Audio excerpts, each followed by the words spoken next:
Call the meeting to order. I'd like to take a minute as a point of privilege, if you might. Our director, Rick Bernhardt, has received an award, and I'd like to acknowledge that. And so just read a little statement here that he's done so much that we've tried to summarize this where it won't take but just a few minutes. But on behalf of the entire commission, we'd like to congratulate Rick for receiving the 2014 Groves Award from the Transect Codes Council and the Congress for the New Urbanism.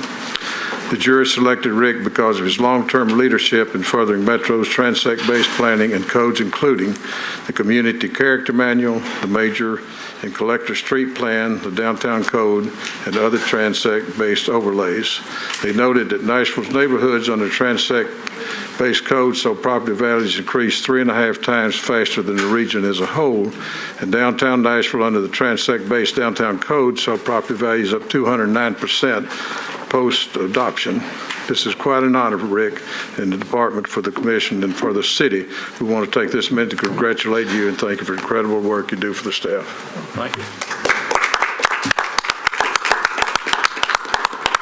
I appreciate that, but it actually recognizes the work of the entire community, the staff and the commission, and as well as the citizens that have worked with us and supported it. So I appreciate the honor coming to everyone. Thank you.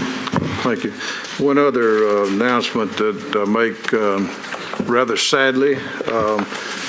Commissioner Ponder, this last meeting, and he served 12 years on here, and he and I have served, and I think Stuart, the three of us are one of the ones that have served the full 12 years with you, and we're going to miss you. You can quit serving? So if you'd like to say anything, I'll give you 2 minutes. Did you start I'm on the clock. Wow, I'm watching for, where's the color? Where's that little buzzer? Anyway, I just want to thank everybody that gives their time and devotion to the services on this commission. It's been a great experience for me. I started out as representative from the council for 2 years, then representative for the mayor for a couple of years, and then 2 full 4-year terms. So it's been a wonderful experience. I've loved to see, in fact, I was on the committee that actually, quote, found, unquote, Rick at the time that there was a vacancy. And I am so just elated at what he has done personally for this city. So thank you, Rick, and the honor is so deserving that you have just recently received. But thank you, everyone. This is a fabulous city, and it's going to be better. Thank you very much. Thank you, Bill.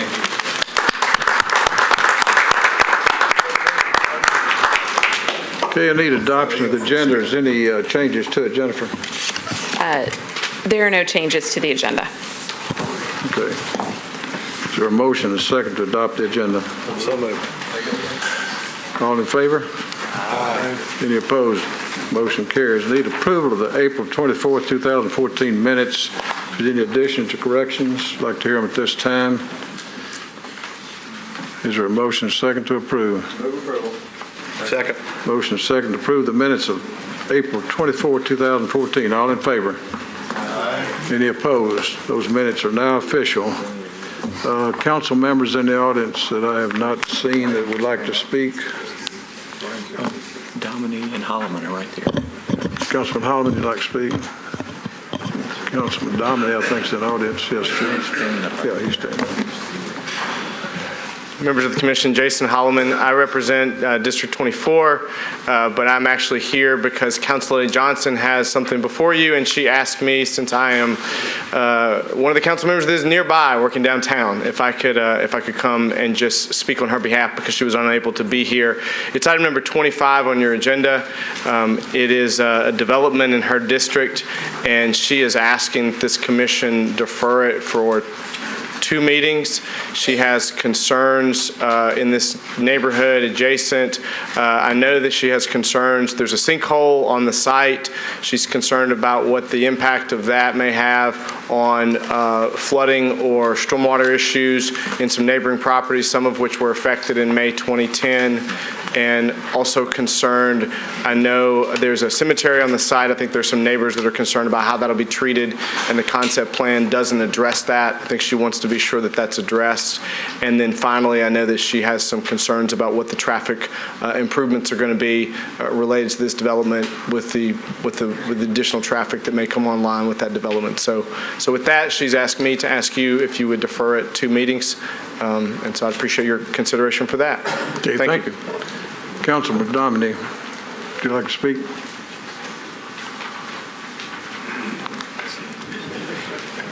He's right You're being blocked. He's right. It's at the end down there. Councilman Domine, would you like to speak? No. Okay, we'll move on. Nashville Next update. Okay.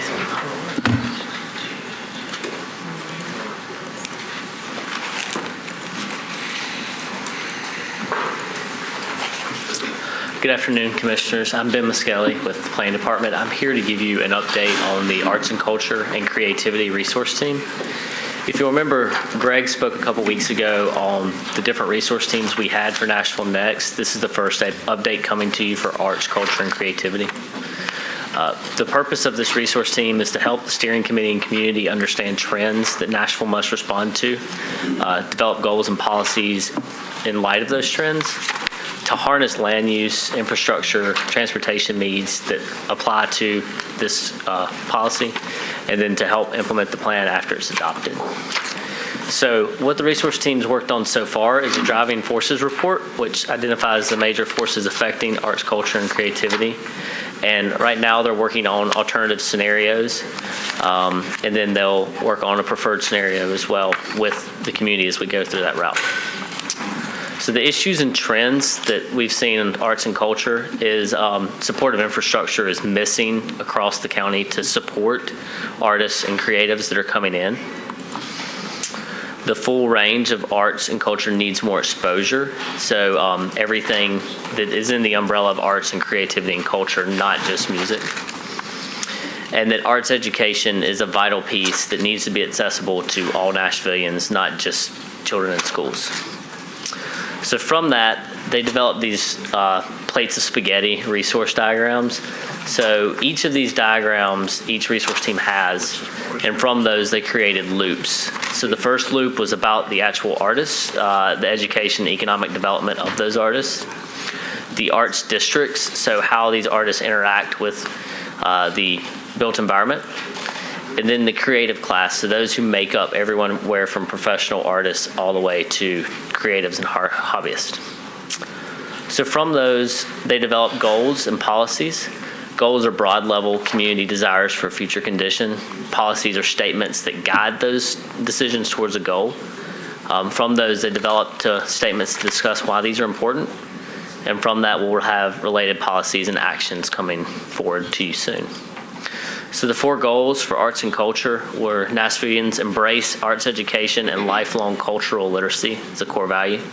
Nashville has a thriving creative and cultural districts dispersed throughout the region. Every Nashvillian has genuine access and opportunities to participate in arts and culture.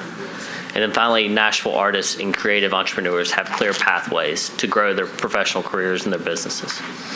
So that's a quick update on arts, culture, and creativity. And next time we'll have another resource team for you. Thank you.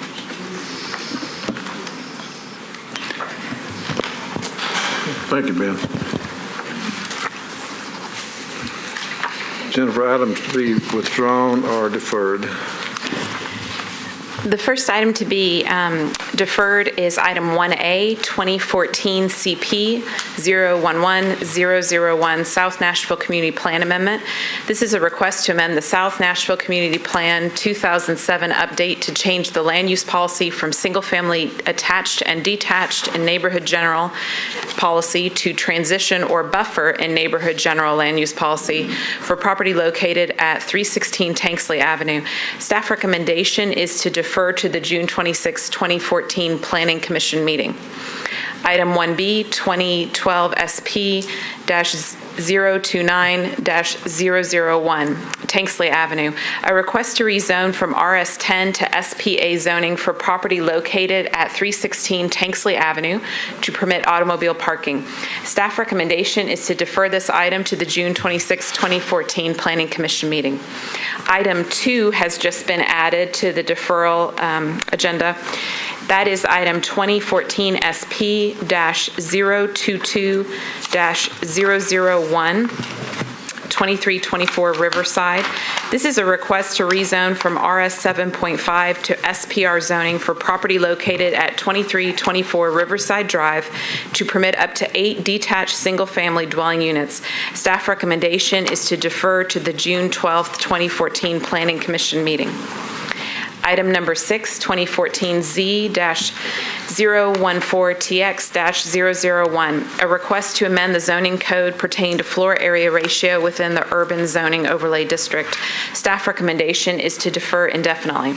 Item number 7, 2006 SP-077-001, Rolling Hills Amendment. A request to amend the Rolling Hills Specific Plan District for property located at 3485 Hamilton Church Road to permit up to 64 single-family residential dwelling units where 27 single-family lots, 16 cottage lots, and 8 townhomes were previously approved.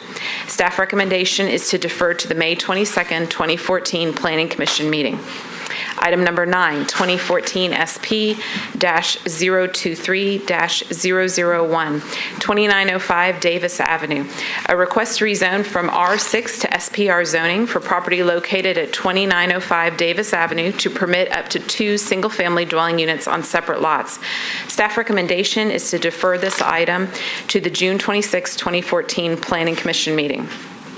Item number 11, 2014 SP-025-001, 1209 Montgomery Avenue. A request to rezone from RS5 to SPR zoning for property located at 1209 Montgomery Avenue to permit up to 2 single-family dwelling units on separate lots. Staff recommendation is to defer this item to the May 22nd, 2014 Planning Commission meeting. Item 12, 2014 SP-026-001, 1102 Joseph Avenue. A request to rezone from RS5 to SPR zoning for property located at 1102 Joseph Avenue to permit 1 single-family dwelling or a detached 2-family dwelling. Staff recommendation is to defer this item to the May 22, 2014 Planning Commission meeting. Item number 13, 2014 SP-027-001, 4502 Illinois Avenue. This is a request to rezone from R6 to SPR zoning for property located at 4502 Illinois Avenue to permit up to 4 single-family dwelling units on separate lots. Staff recommendation is to defer to the June 26, 2014 Planning Commission meeting. Item number 14, 2014 SP-028-001, 5300 Pennsylvania Avenue. A request to rezone from R6 to SPR zoning for property located at 5300 Pennsylvania Avenue to permit up to 3 single-family dwelling units on separate lots. Staff recommendation is to defer this item to the June 26, 2014 Planning Commission meeting.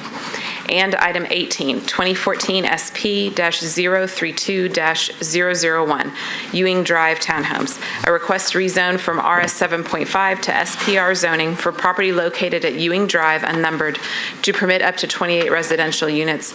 Staff recommendation is to defer this item to the May 22nd, 2014 Planning Commission meeting. Could you read those back, make sure we've got them?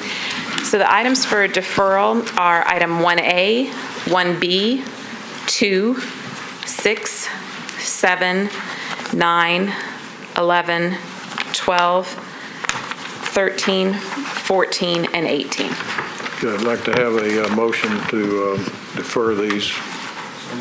Second. Motion second to defer the items that have been read out. All in favor? Aye. Any opposed? Motion carries. Consider 25 as was the request that Johnson and Holloman made to defer. Is the applicant on item number 25, which is Moss Place, are they in the audience? There's been a request for that to be deferred. You don't have to concur with that. It can be heard and voted on today, or it can be deferred. It's your call.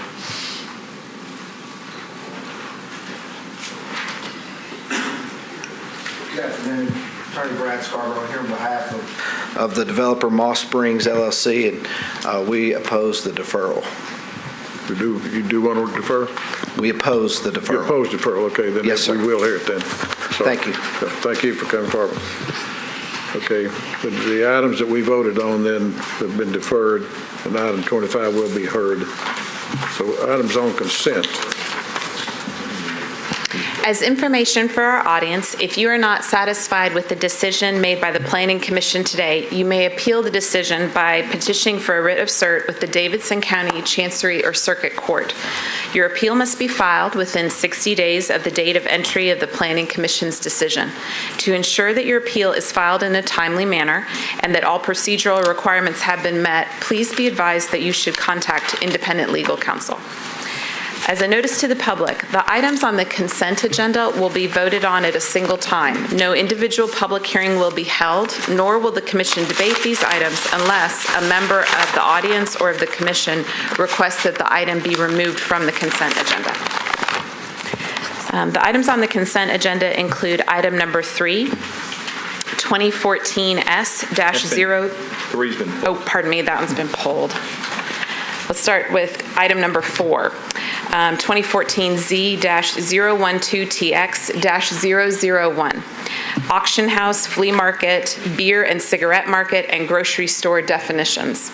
A request to amend the zoning code to create and define auction house, flea market, beer and cigarette market, and grocery store as new land uses. Staff recommendation is to approve with an amendment. Item number 5, 2014Z-013TX-001, Communications Hut. A request to amend the zoning code to add a definition and conditions of Communications Hut. Staff recommendation is to approve. Item number 8, 2014 SP-016-001, Wedgewood, Houston. A request to rezone from IWD to SPMU zoning for properties located at 610 Merritt Avenue, 1234, 1236, and 1238 Martin Street to permit a mixed-use development. Staff recommendation is to approve with conditions and disapprove without all conditions. Item number 15, 2014 SP-029-001, Woodstock at Chestnut Hill. A request to rezone from IR to SPR zoning for property located at 1225 4th Avenue South to permit a residential and office development. Staff recommendation is to approve with conditions and disapprove without all conditions. Just for the record, Commissioner Blackshear recuses herself on that one and the next one, item 16. Okay. Item 16 is on the consent agenda. It's 2014 SP-030-001, Fleet Co. Incorporated. A request to rezone from CS to SPC zoning for properties located at 3029 and 3035 Brick Church Pike to permit heavy equipment sales and service. Staff recommendation is to approve with conditions and disapprove without all conditions. Item number 17, 2014 SP-031-001, Gentry Cottages. A request to rezone from R6 to SPMR zoning for properties located at 2007 and 2009 Gentry Avenue to permit up to 10 residential dwelling units. Staff recommendation is to approve with conditions and disapprove without all conditions. Item number 19, 2014 Z-027PR-001. A request to rezone from R6 to RS 3.75 zoning for property located at Tennessee Avenue, unnumbered. Staff recommendation is to approve. Item number 21, 2014 Z-034PR-001. A request to rezone from OR20, RM20, and OR20A to MULA zoning for properties located at 813 and 816B 19th Avenue North and at 19th Avenue North, unnumbered. Staff recommendation is to approve. Item number 22, 2014 Z-035PR-001. A request to rezone from IR to IG zoning for properties located at 701 Stanley Street and Stanley Street, unnumbered. Staff recommendation is to approve. Item number 23, 2014S-083-001, Turner's Retreat, a request for concept plan approval to create 9 clustered single-family lots on property located at 775 Hill Road, zoned R40. Staff recommendation is to approve with conditions, including the request for a sidewalk variance along the property frontage of Hill Road. Item number 26, an employee contract renewal for Ben Muskelly, and item number 30, to accept the director's report and approve administrative items. Okay, would you read those back again? Sure. Make sure we have them before we vote on them. The consent agenda includes items number 4, 5, 8, 15, 16, 17, 19, 21, 22, 23, 26, and 30. Okay, so you've heard the items on consent. Request from the staff. Is there a motion to accept those? Motion is second. All in favor?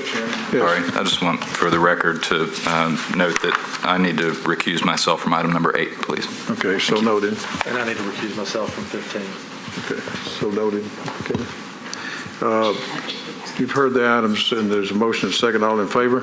Aye. Any opposed? Those are now official. Item 24, has that been pulled? Item 24 has been pulled, yes. Okay.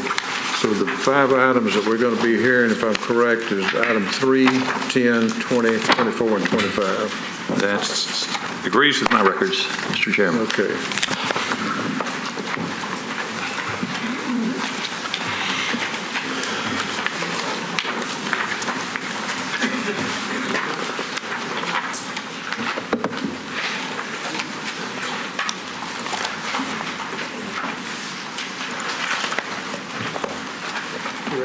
We're ready.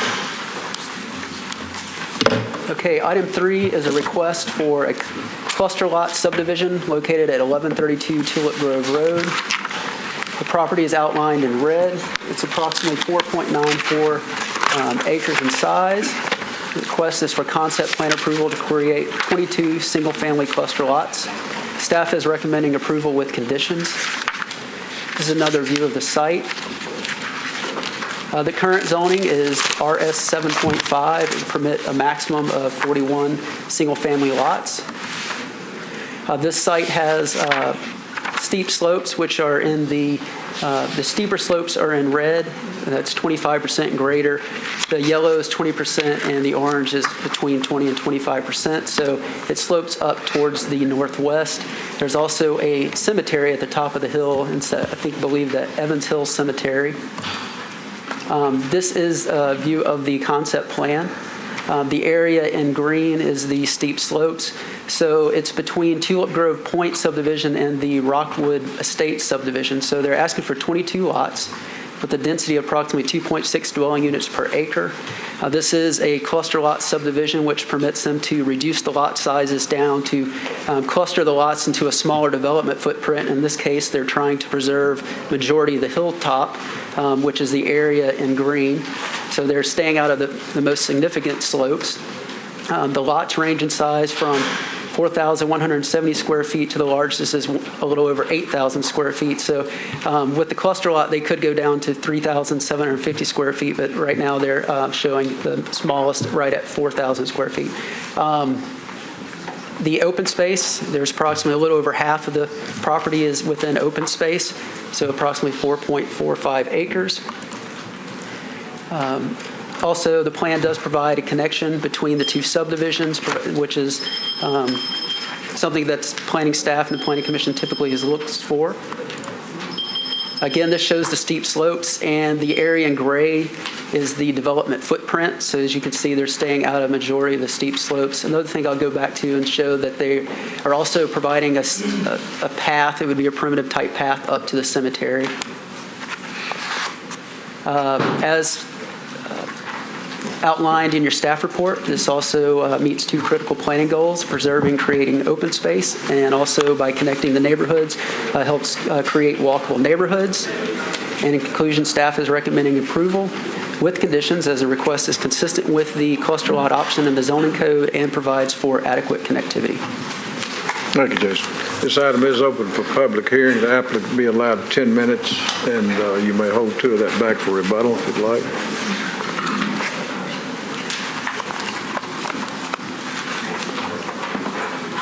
Good evening. Brian Lovelace, Design Group. And Jason explained it pretty well. We'd love to have your approval today. Again, they're allowed to develop, almost double the amount of lots that they're showing, and we're preserving half of this site. So it's a win-win for everybody. It provides a connectivity between 2 subdivisions. It gets folks off of Tulip Grove Road when they're walking. So we're just asking for your approval, and I'd like to reserve the rest of my time for any rebuttal that might be necessary. Thank you. Thank you. You will be allowed 2 minutes for rebuttal. Anyone in the audience wish to speak in support? Seeing none, does anyone in the audience wish to speak in opposition?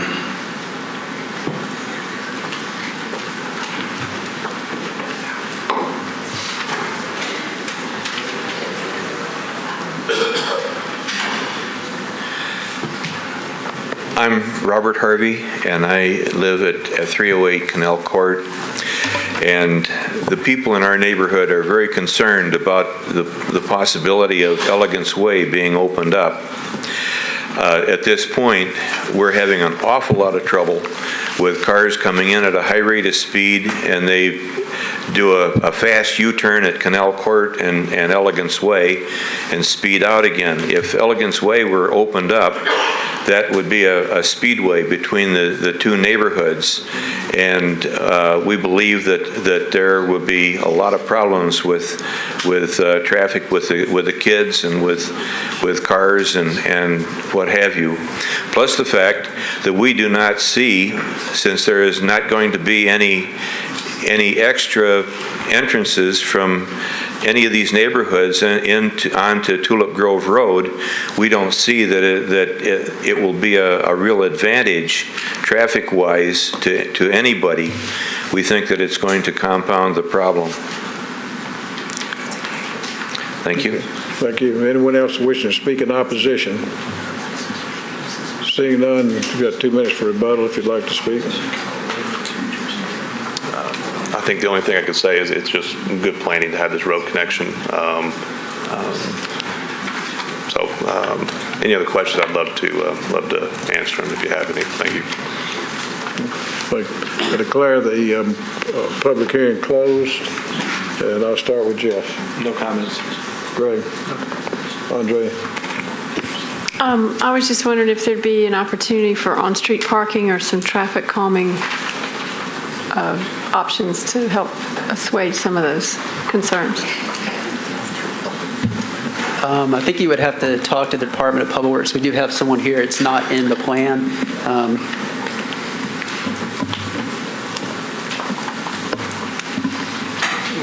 Regarding, for the new road construction, we have standard details and specifications that new road construction has to meet. There would be on-street parking would be allowed there. As far as traffic calming measures to be put in place, what we look at is for actually going through one of our traffic calming programs, which is a multi-step process that we, which involves the community and looks at it from more of a comprehensive traffic calming approach through our program. So we would, from that standpoint, we would look at running through our program. So like maybe with some kind of bulbs out so you could sort of define where spaces might be so that traffic would have to slow? For this proposal, bulb outs are not proposed with this design. There is some curvature in the roadway which does accommodate some traffic calming for that effect. But as far as construction of bulb outs, they're not proposed for this development. But is the road appropriate if the developer could do it or the city decided to, that there'd be room, we could do that? For bulb outs, additional right-of-way would may be required to accommodate the on-street parking and still accommodate the travel lane. So it'd be an additional road width that would be required to install bulb outs with this. All right, thank you. Walter? Phil? No comments. Lily? No comments. Hunter? No comments. Stuart? I think we always understandably see apprehension with connectivity.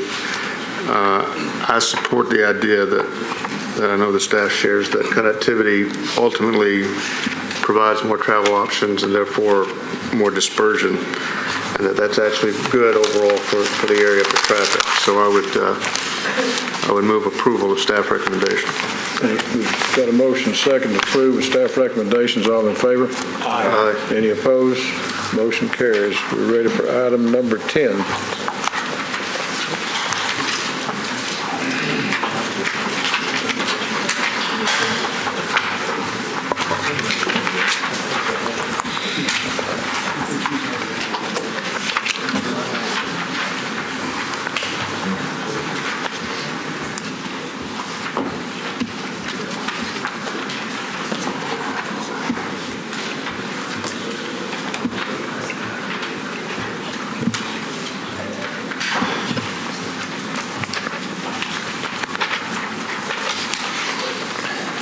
Mr. Chairman, this is item number 10 on your agenda. This is a request to rezone a single lot to establish a preliminary SP to permit 2 detached dwellings on this 0.18 acre piece of property located, again, at 515 South 13th Street. The lot is located in East Nashville, just south of Shelby. Again, in East Nashville. Staff's recommendation is to approve with conditions and disapprove without all conditions. The current zoning is RS5. It's a single-family residential zoning that requires a minimum lot size of 5,000 square feet. It's surrounded by similarly zoned RS5 parcels. However, it's important to note that there are a variety of housing types found on this block. There are a fair number of single-family residential dwellings on this block, but there are also duplexes on this block, and there is, in fact, an apartment complex south of this site on the other side of the street on this block. The policy guiding review of this application is Neighborhood General. It's a residential land use policy that supports a variety of carefully arranged housing types at moderate densities. The proposed SP is consistent with the Neighborhood General land use policy. This SP is regulatory in nature. It sets up a number of standards guiding redevelopment of this site. The applicant is proposing 2 detached dwelling units. The applicant's not proposing 2 25-foot lots. This would be set up as a horizontal property regime.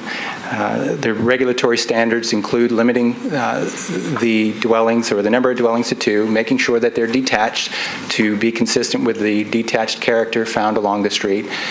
This SP sets up for consistent street setbacks, consistent building height standards, as well as design and orientation requirements. It's important to note that this SP also regulates access to the lot. Right now, there's a fairly large driveway leading off of 13th into this site. This SP would reorient the site so that all vehicular access is limited to the existing alley off the back, and it would eliminate that driveway. There were conceptual elevations that were provided with this SP to give you an idea of what sort of architecture, scale, orientation could be expected with redevelopment of this site.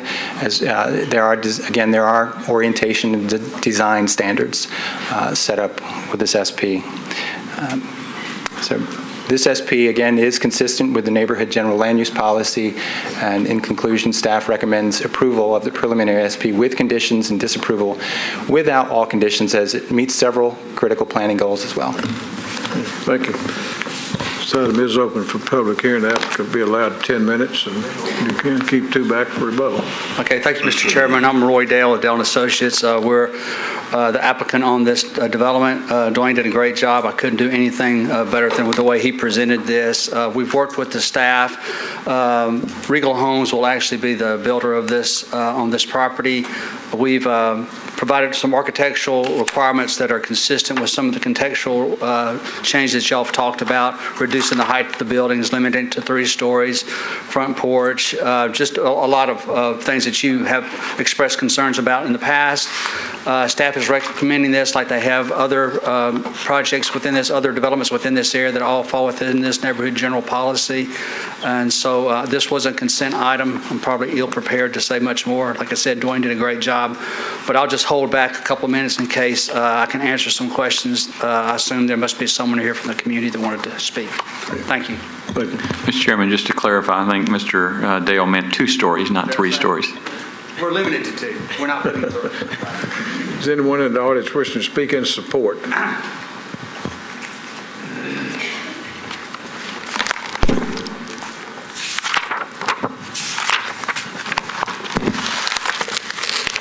Hi, my name is Donald Hill. I live at 514 South 13th Street, the house adjacent across the street from this resident here.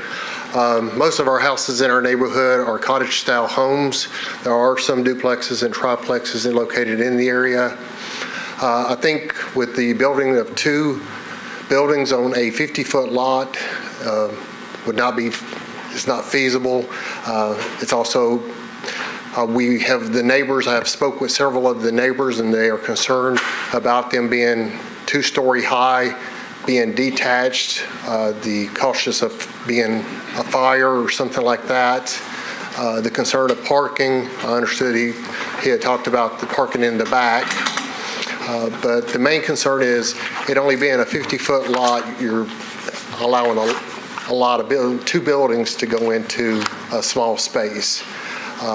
Majority of the neighbors in the neighborhood are very concerned about this because we have nothing else in the neighborhood like this.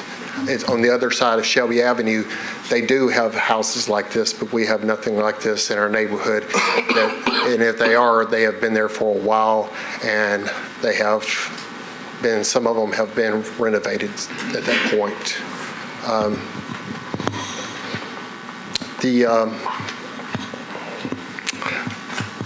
The main thing is that it's only 50 foot across and 150 feet to the rear, and you're going to put 2 buildings, try to put 2 buildings in that one little small lot, and it's just not feasible at this point. I don't see.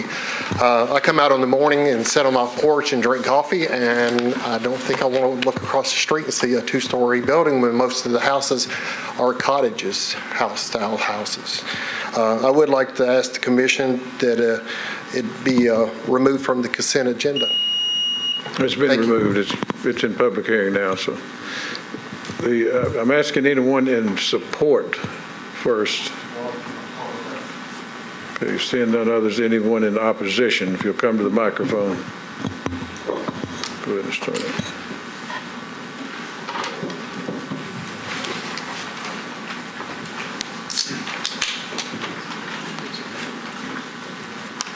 Yes, my name's Tommy Simmons. I live at 713 South 14th Street. And I own a piece of property at 606 South 14th Street, which is adjacent to the alley that the gentleman was talking about. Most of the houses on that side of 14th have to use that alley to park in the back, most of the houses. Since we had a sidewalk put in about 10 years ago that cut South 14th down on parking, people can't park. You can't go down the street anymore as 2 lanes. And of course, like you said, it's 50-foot wide lot, 100-foot long, equals out 5,000 square feet. You're going to stick 2 houses in there back to back, 2 stories tall, which to me is going to be out of place.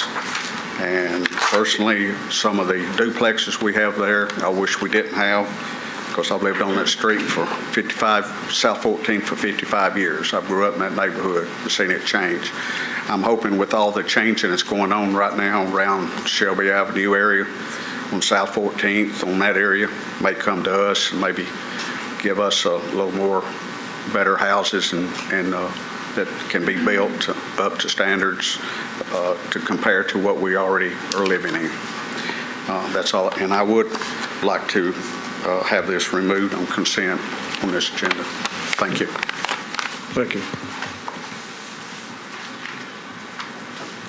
Good afternoon, Commissioners. My name is Brett Withers. I live, pardon me, at 1113 Granada Avenue. First, I want to compliment the applicants on they have taken into consideration at least reducing the height from what they can currently build. I can see that they have taken a stab at getting the sort of a craftsman-style architecture in. I think they have made some efforts to blend in to what folks call the East Nashville vibe. The one thing I will point out, though, is that a lot of the duplexes and triplexes and things like that, if I had to guess, were already in existence prior to a downzoning in this area, so that moving that density back up in that direction is actually contrary to the direction that that area of town is going.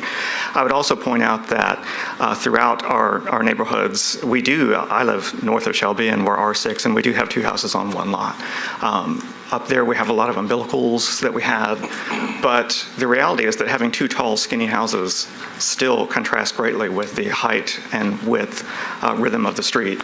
And so allowing 2 detached, tall, skinny houses, at least to get rid of the umbilical, but it still is that point that that neighbors generally in East Nashville feel does not blend in with our community. Thank you. Thank you. Good afternoon. Thank you for this opportunity to be here. We are excited that you're... Name and address. Oh, Tracy Hell. I live at 514 South 13th Street. We are excited that they are willing to come to the neighborhood and build. We are nervous about the type of building that they're wanting to put on the small lot. 50 feet is not very big. We hope you will consider the historic area. The triplex and duplexes that have been mentioned by other people, they are run down, they're not well kept, and there are a lot of issues with those. While this will be a new facility, there will not be issues right away. We are concerned that in the future this could be an issue with it being a duplex. So we hope you can hear us and take in our concerns. Thank you. Thank you.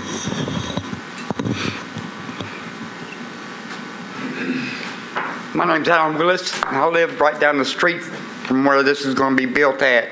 What is that address? I live at 901 South 13th Street. Okay, thank you. And what my concern is, there's only the closest fire hydrant is on 13th and Shelby. And when they build the 2 houses, if one of them catches on fire, the other's going to catch on fire because they're going to be 2 right in front of each other. We had a fire just right down the thing, and they built it's a whole bunch of apartments down a little ways down. And one of them caught on fire. When one of them catches on fire, the rest of them's going to catch on fire. And they had to use the pump truck to put out the fire. And they're remodeling the apartments down there now. And that's what my concern is, fire and where are they going to park at? Thank you. Thank you. Anyone else wishing to speak in opposition? Seeing none, you got 2 minutes for rebuttal. Thank you, Mr. Chairman. Again, as staff had recommended, this is in concert with the neighborhood general policy for the area, which supports infill. I know that's a critical goal for Nashville. I know it's something that this commission has talked a lot about and has looked at. So I think this is a good area for infill development. There's no doubt about that. I have talked to the council member. We will be having community meetings. We'll meet with the community. We'll talk about architecture and things that we can do. It seems like the main concerns are probably the heights of the building and the architecture itself. It does have an alley on the rear of this, which will help with the access. It'll keep parking off the street. Again, I think this is in an area that supports infill development according to the land use policy that's in effect today. And I would certainly ask that you support the staff's recommendation for approval, knowing that we will be working through the community, through the process as we normally do as it goes to the council. Thank you. One question. Yes, sir. There's a house on there now to be torn down, is that correct? I'm not sure there's a house there now. It's already torn down. Yeah, it's already gone. It's already been torn down, okay. Right. So it's a vacant lot. Okay. Thank you. Thank you. I declare the public hearing closed, and Jeff? No comments. Derek? I'm going to recuse myself. I came in late to be fair to all parties. Okay, thank you. Greg? I want to thank everybody for coming out. And there was a couple issues that were brought up that I want to get maybe an answer on. And the first is the fire issue. Tell me, the new construction, just educate me about fire code and the proximity of how houses can be built. Is that allowed right now in the current? Every house has to meet fire marshal standards. So I don't want to try and speak for the fire marshal, but every new construction has to meet the standards of the fire marshal, be it if they're proposing windows and doors, they have to be separated from the structures have to be separated from each other. If they're closer than 6 feet, then I think the fire rating has to go up. You can't have windows and doors on those facing walls. But again, it has to meet fire marshal standards. And we've built these types of houses this close together in other parts of Nashville, right? Yes, sir.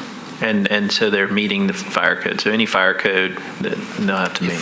Assuming they're all permitted, I would say yes. Okay, before they can get a final permit. Okay. And then there was a parking question.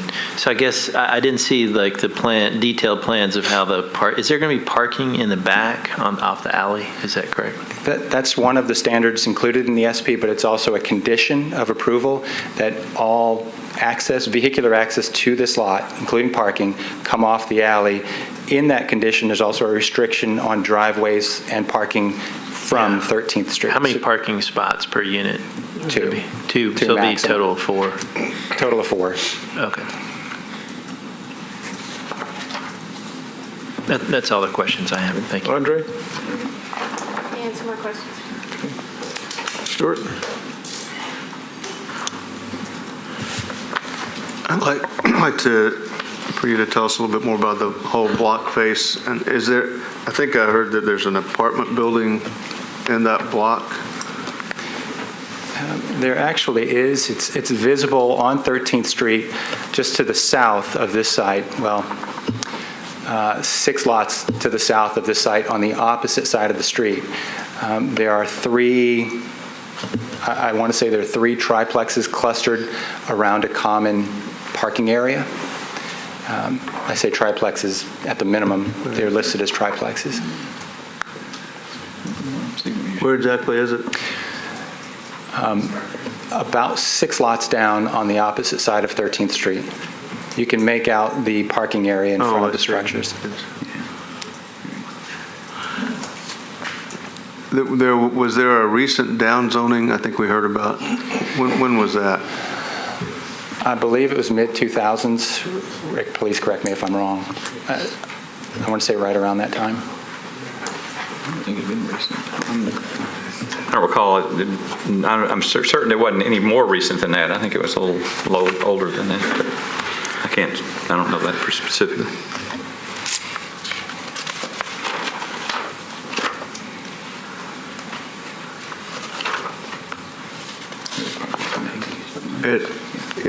I understand. When you look at the back to the photo that we were looking at with that photo. I mean, I understand that it looks like it's not going to be very consistent with the existing streetscape. So essentially, it will be 2 separate homes. Separated by just a few feet, but in terms of massing, will it be more or less under roof than these adjoining structures? The height restriction set up in this SP is 2 stories in 29 feet at the front setback with a maximum height of 35 feet. So it'll give the impression, it'll read as a 2-story building. I don't have specific plans, so I don't know if they're going to come in under that height standard, but that's the maximum that this SP would permit. Do you know what's there now in terms of heights of the adjoining and these that we see in this photo? It was, I think, a 1-story building. No, I mean the other structures, are they all 1 story or 1.5? Most of them are 1 story. There are some 1.5 stories. The triplexes are 2 stories. Okay. 1 story? Okay, thank you. Hunter?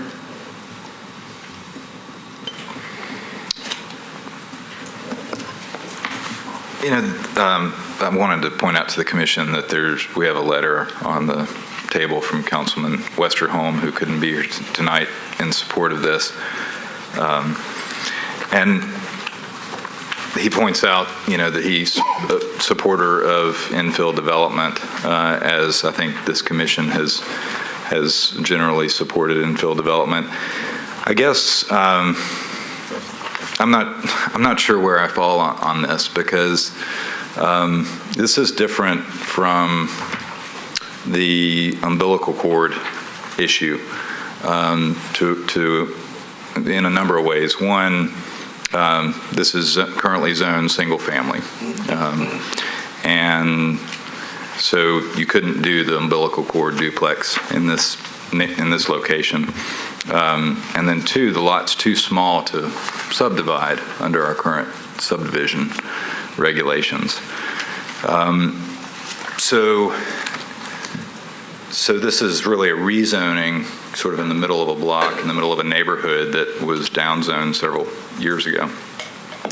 And while I am certainly a supporter of infill development, and I think we have to begin to ask ourselves if this makes sense, and if by doing this on this one lot, are we essentially suggesting that this entire neighborhood is suitable to be turned into two-family lots, or twice the density, despite the downzoning that was put in place several years ago. Because I think every lot on this street would be under the same conditions, essentially, that this one is.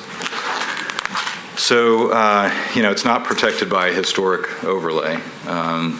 And while I can't speak for the commission, in my own opinion, and we can't compare this to the guidelines of the historic neighborhoods, but it's a very similar type neighborhood, and we look for the kind of rhythm to and massing consistency throughout. So, I know we're all hearing a lot of conversations, and there's text amendments going through about some of these things, and I'm not sure we've got it all figured out. But we are continuing to see a transformation of our neighborhoods, and I'm not sure the SP tool is, being used for what it's really intended to be used for here. So I'd like to hear what everyone else has to say about it, but I'm concerned that, and I don't know, maybe we've done this a number of times before. Maybe some of those that we see out there that, don't fit into the neighborhood very well, we approved before. And I guess that's a question for staff. Have we rezoned, utilized the SP tool to essentially take a single-family zoning to a two-family zoning? There could be a case, it's relatively rare for an isolated lot. The most general use of it in this situation has been to basically allow a duplex lot to be divided into two single-family houses instead of having the umbilical cord in those areas, and in a zone that allows for duplexes. Right. Hunter, would it help if the staff told us when the NG policy was put into place relative to the timing of the downzoning? Because we do have an NG policy, and we got to figure out how we correlate with that and its timing and what the neighbors. Right. How we, the city, generated that policy. I'd be interested in knowing the timing of both the rezoning and the policy. But is there a lower density policy than NG besides an agrarian or agricultural policy? Sure, there are lower density policies. Neighborhood General sets up a maximum density of up to 20 units an acre. And you regress from there. RM is residential medium intensity, sets up a maximum density of 9 units an acre, and then there are two other residential policies that reduce the density from there. So the policy is suggesting, and I know, we need to remind ourselves that the policy doesn't necessarily mean that we're obligated or that it's appropriate to build up to 20 units to the acre. because it's a broad policy, and we need to take each case by case. But I just wonder, if we have, it sounds like we haven't really done this before, utilize the SP tool in an RS district. Yeah, Bob can probably address that a little easier, because I know he's been closer to them.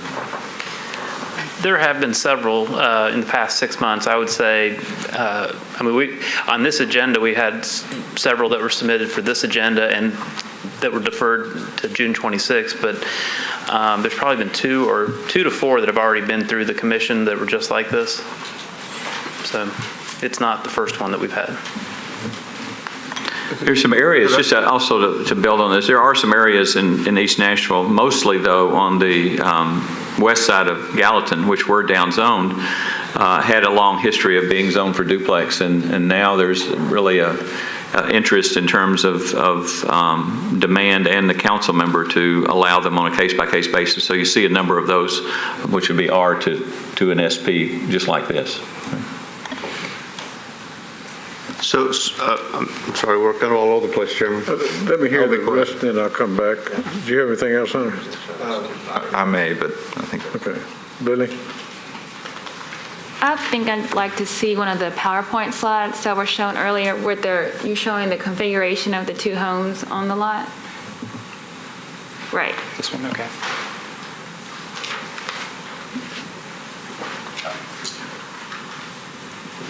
That's it, thanks. Okay. Philip? My concerns have been addressed already. Walter? Stuart? I was just going to go back to Bob's comment and ask him, so we have, in recent months, used SP for a lot-by-lot rezoning in the middle of a block that was RS several times. We actually have. There have been a couple over in the Cleveland Park neighborhood in that portion of East Nashville. I think just 3 meetings ago, we had 2 50-foot lots that were approved as an SP to allow 4 units, 2 on each lot. Relatively similar configuration setup as far as SP. And then I know there was at least 1, if not 2, that preceded that SP. The policy was similar, neighborhood general, single-family detached and neighborhood general, those policies were. Is there a motion? Move approval with conditions. Second? Second. There's a motion and a second to approve with conditions. All in favor? Let me see a show of hands. I'd like to discuss that. I'd like to discuss that. I was asking questions before. I'd like to discuss the motion.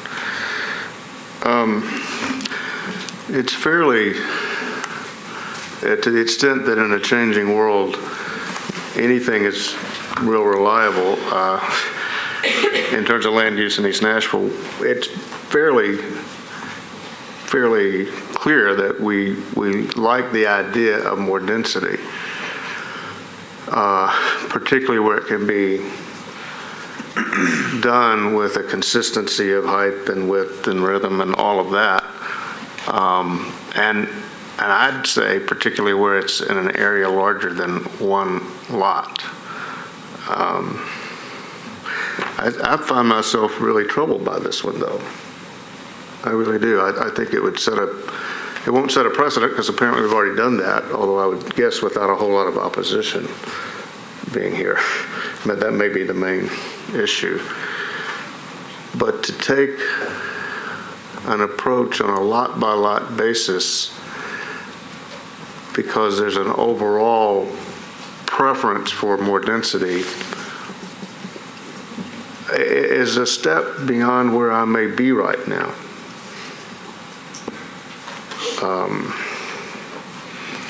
And I just wanted to express that before the vote. Hunter? Oh, go ahead, Hunter. No, I'll get your name. Yeah, a couple of things.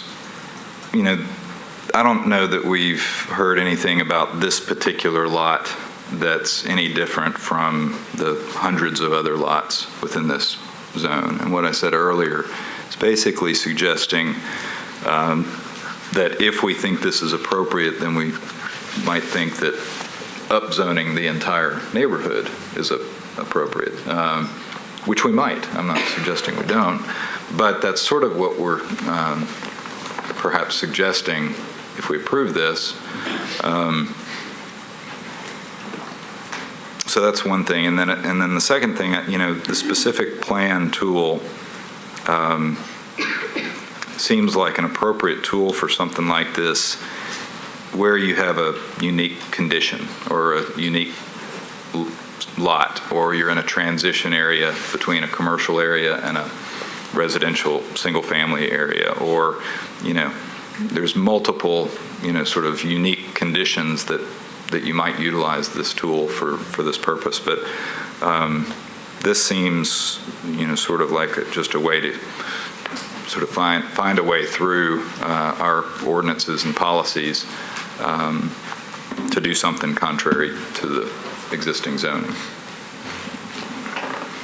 Andre?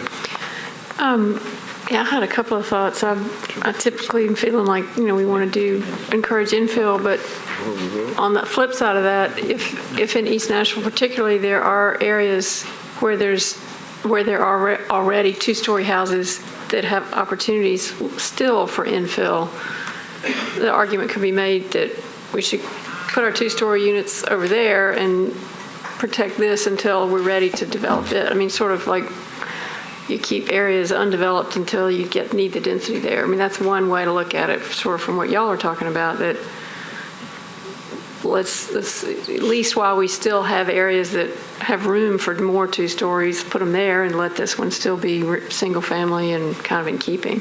Another idea could be to do a one story with a second unit sort of behind it that's like a mother-in-law, second, not attached, but an opportunity for a second place to live, so that you still have more living possibilities, variety of housing type, so that you can still get two residences on the site. As another way to look at that. I'm sort of still drifting around because I appreciate what y'all are saying. It's awkward because when I look at the aerial, could you show the aerial back again that showed the broader neighborhood? Is this the first, except for those duplexes and the little apartment at the end, down here, is there any other two-story house in that whole general two-block area? It's hard to see. I don't know that you know that answer, but there are a lot of empty lots. There's a lot of potential for infill. So I guess what I'll conclude on my thinking is if we do this, I think we should look at that area and the policy and consider how we're going to regard the rest of that whole vicinity, because there are so many infill possibilities, a lot of vacant lots. And we have to decide how much infill we want to allow over there with this zoning that's in place. So I guess I'd say if we approve this, I'd want to say to staff, let's consider the zoning in that whole area as a whole instead of just spotting lot by lot in the future. Got a motion and a second. All in favor, and I will see a show of hands. All in favor of the motion, raise your hand.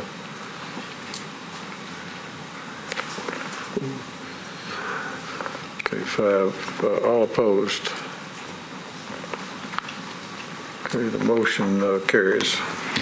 If I could say something, Mr. Chairman, I think this discussion was particularly helpful in terms of giving some direction to staff, but to try to address a couple of the questions, because I think the commission was right on, and I think it's important that I think the SP probably is appropriate in this location in this area, for even one lot.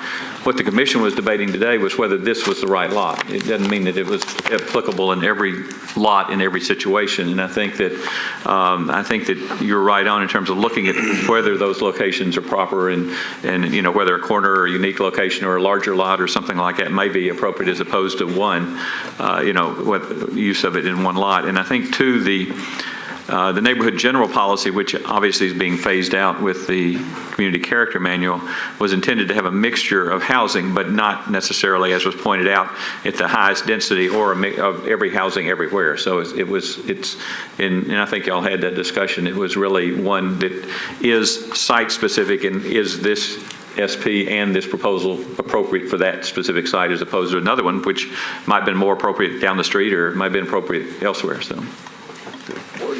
Yeah, I think We're ready for item number 20. Yeah.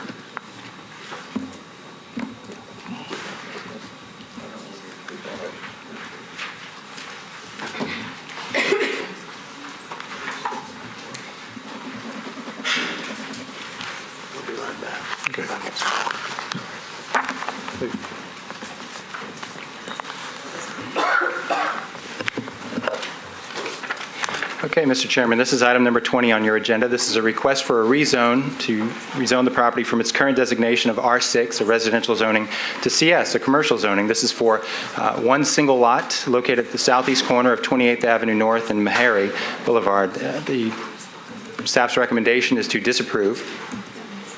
Again, the existing zoning is R6. It's a 1- and 2-family residential zoning. The proposed zoning is CS, commercial, a moderately intense commercial services zoning.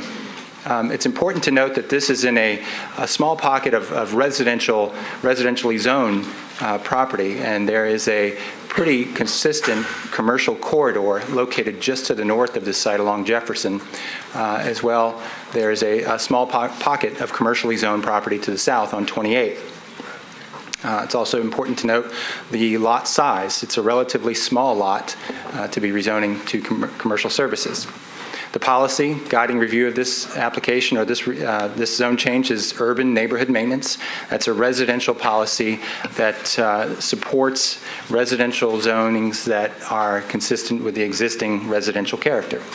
In conclude, the proposed CS zoning is not consistent with the urban neighborhood maintenance policy, so in conclusion, staff is recommending disapproval. This item is open for public hearing. The applicant will be allowed 10 minutes. You may hold two of that back for rebuttal.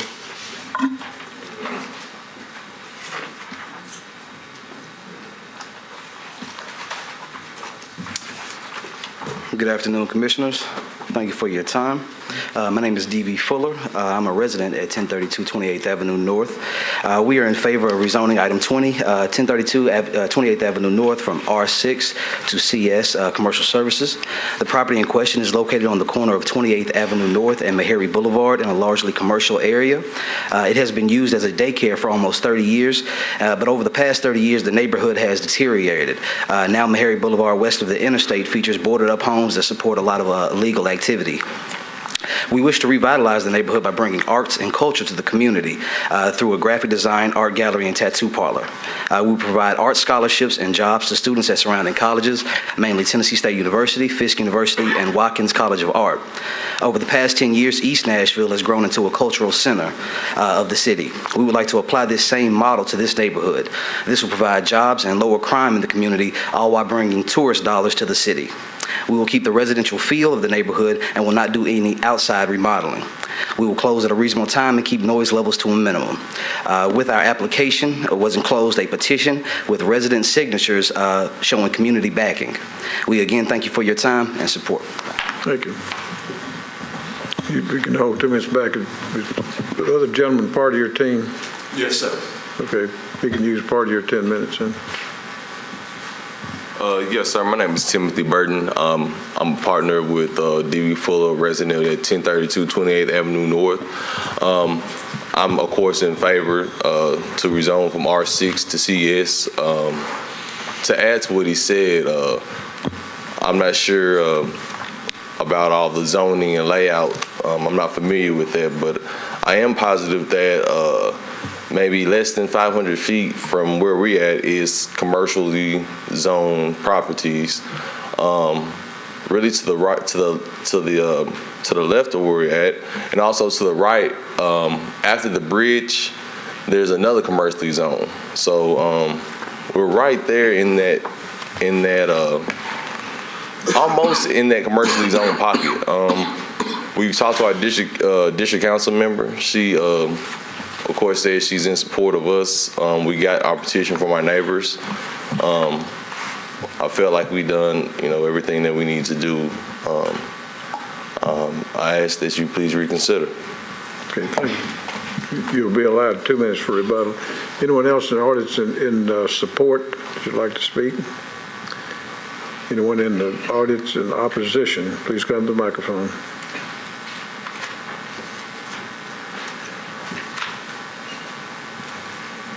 If you're in opposition, go ahead and come to the microphone and give us your name.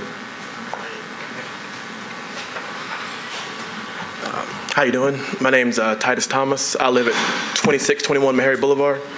And, I also represent the people who own the house right across the street at 2618 Meharry Boulevard. And this little pocket of residential that was cut off from the rest of Meharry when the interstate came through a long time ago is actually doing much better than it has in the last 10 years. He said it's boarded up houses. There's one that, I know the owner and they want to get it going again. But it's a little small pocket of leftover residential. It does very well. There is a lot of commercial on Jefferson Street. There's a lot of commercial behind it on Clifton. And I think it would be completely out of character for this our little triangle of residential to have a commercial business right there at the front of it when you first pull into the neighborhood. So I support the recommendation to disallow it because it's completely out of character with the neighborhood. Okay. Thank you. Thank you. You wishing to speak, sir? No, not just yet. I think it's a gentleman. Anyone else wishing to speak? Yeah, I'll wish No, not yet. Oh. The gentleman in the red shirt, please come to the microphone. Yes, sir. Thank you for the opportunity to speak. State your name and address, please, sir. My name is James Burton, and I'm the father of Timothy Burton, who just spoke a minute ago. And I just want to, if it's appropriate, to speak to the character of my son and what his intentions are with this business, if that's okay. This has been his dream for some time. He's been working on it for a period of time now, and of course there's a lot of details and a lot of hurdles to be overcome in order to make this a go. He's excited about it. He's a young man, and he set his sights on actually establishing a reputable business rather than some of the other alternatives that other young men take. I think that's admirable. He does realize the kind of impact it can make on the community, and he's already talked about positive things that he can do in the community, such as representing youth projects and supporting some of the local churches and other business establishments. So, I think as far as development goes, I think it's not necessarily a negative thing in order for my son to establish a business here. And I think he'll do well at it, and I'm proud that he set his sights on doing a positive thing like this. I don't believe personally that it will be a negative impact for the community. Thank you. Thank you. Anyone else wishing to speak? Either for or against? Please come to the microphone.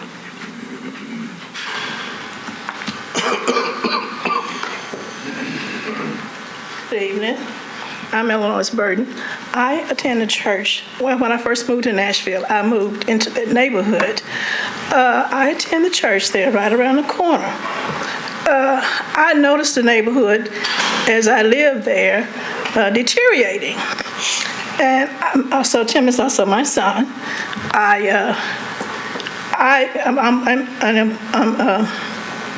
I'm approving this because I feel that it is bringing the neighborhood better. It's making the neighborhood better, improving the neighborhood, because I go there 3 or 4 times a week to a church there, and I'm noticing the neighborhood just deteriorating. And with this, I feel that we can help bring the neighborhood back. Again, I'm asking that you approve this. Thank you so much for your time. Thank you. Anyone else wishing to speak? Seeing none, the applicant now has 2 minutes for rebuttal. Thank you again. As I said earlier, we will not be doing any outside remodeling to change the fabric of the existing neighborhood. I've been in the community my whole entire life. My family's been in there since about the 50s or 60s, so we definitely don't want to change the residential feel. But we want to bring a nice, vibrant atmosphere to the neighborhood. Over the past few years, I understand that a commercial zoning will create a different look on that corner. But at the same time, the houses across the street, which is now boarded up, has been a drug center for the past 25 years. And that certainly didn't do anything good for the entrance to that neighborhood and how our community looks. And I think that we could take the model of East Nashville, bring nice arts to the community. There's a park right across the street, Hadley Park Community Center, where the kids can get involved. And we also have Tennessee State University. So I think it'll be something that will get an upbeat attitude to the neighborhood. And I definitely don't want to cut off the residential feel, because that is a nice residential pocket. And if you don't have a residential pocket, you don't have any customers for business. So I definitely don't want to cut off a residential feel to the neighborhood, and I still want to have the residents there to be involved with our business as well. Thank you. Declare the public hearing closed. Start with Walter.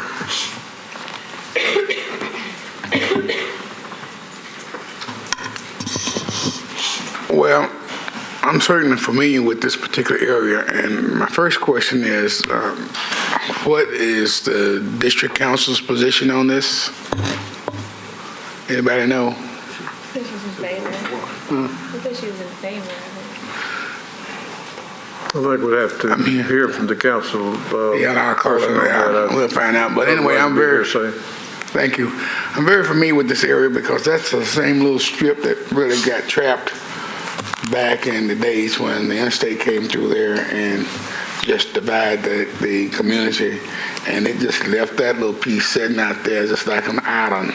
It is directly across the street from Hadley Park and right up the street from Kimalon bookstore, all those businesses, and they're thriving businesses, but they are on 28th and Jefferson, which is a very short block to back what he's talking about, up to 28th and Meharry. It's right across the street from the Hadley Park area, very active. It's not that far from Sweat's restaurant. So I think when I came through there were some pretty rundown buildings, and it's one building I think so that they've been working on for about 25 years, and it's still not open. So looking at that situation and looking at the demise of that particular area, there are a few homes there, and they're doing pretty well. I think they'll do better if they could get that area cleaned up. So I will support this particular effort because I know the history of it.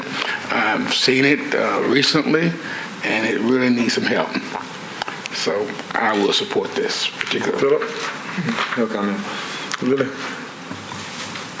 Is there a picture where we could see how close the other commercial businesses are to this? So this gives you an image, an aerial image that shows you the zoning districts. So there's CS zoning just a half a block to the north, and then there's MUL, mixed use limited commercial, mixed commercial zoning, 1 block to the south. And a daycare is located in this location now? Is that what we heard? It sounds like there was a history of it, but. Yeah, it was from the past 25 years. Okay. Okay, thank you. So this seems like the perfect application for SP zoning.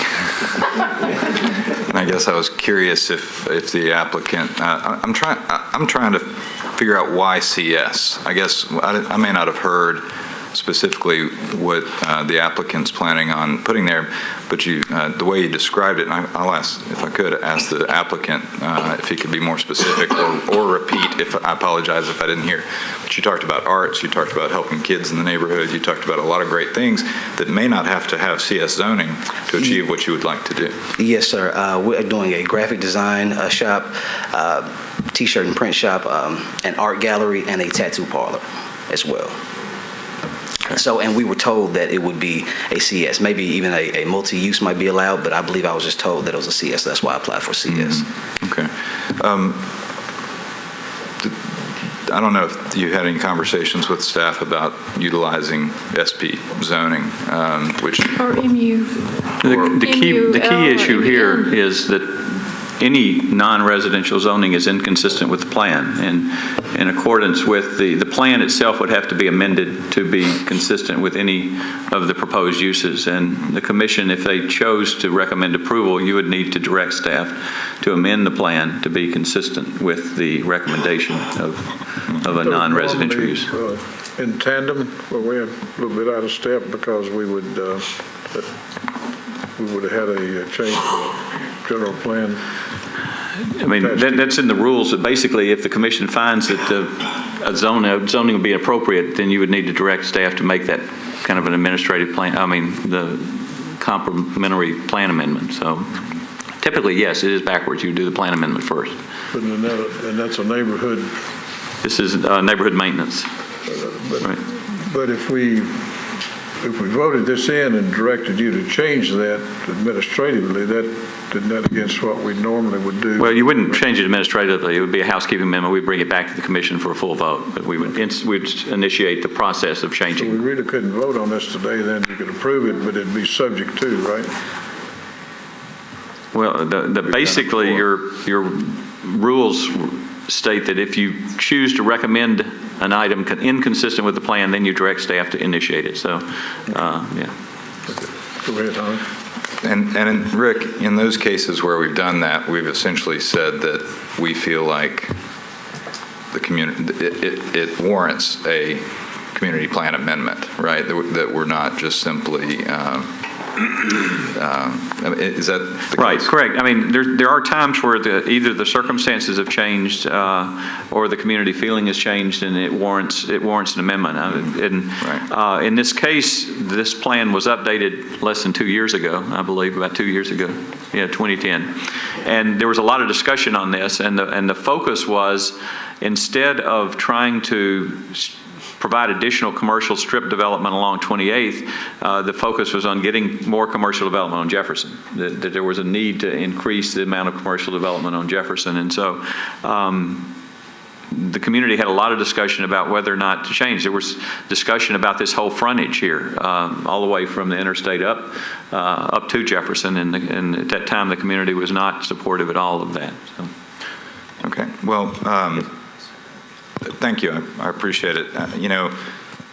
I know this street, and there's many streets like this that someday could very well become higher intensity or commercial, but and it might be something that the applicant might consider, is talking to some of the neighbors to see if there's a different sentiment now, or if it would be appropriate to think about this strip along here connecting the MUL area to the commercial area at Jefferson. So that, I think I understand staff's recommendation, and we'll support their recommendation. Stuart? This triangle, and then what's across the interstate is all this is residential. Then all of the gray, and it was specifically discussed, it sounds like, 4 years ago in the whole discussion of the area. I guess I was impressed with everyone who spoke, actually. I think they were very sincere with people for it and against it, and they want the best for this area. I do think as planners, when something is directly contrary to the general plan we have adopted after gathering significant community input, we can't vote for this. we shouldn't vote for this. I mean, it's another thing for the council to do that. They can do with it what they will. They're the final authority on zoning. But I don't think we can, and the other reason why I can't support this, even though I like the spirit of this family and what they want to do is clearly they want to do something good. If they had to sell this after buying it with its CS zoning, I guess I'm just thinking that there are probably some uses there that might go in that the neighborhood wouldn't like. And I'd like to ask the staff to run through just briefly what some of those CS zoning uses are that we wouldn't have any way to stop once we rezone this. Just one second, okay.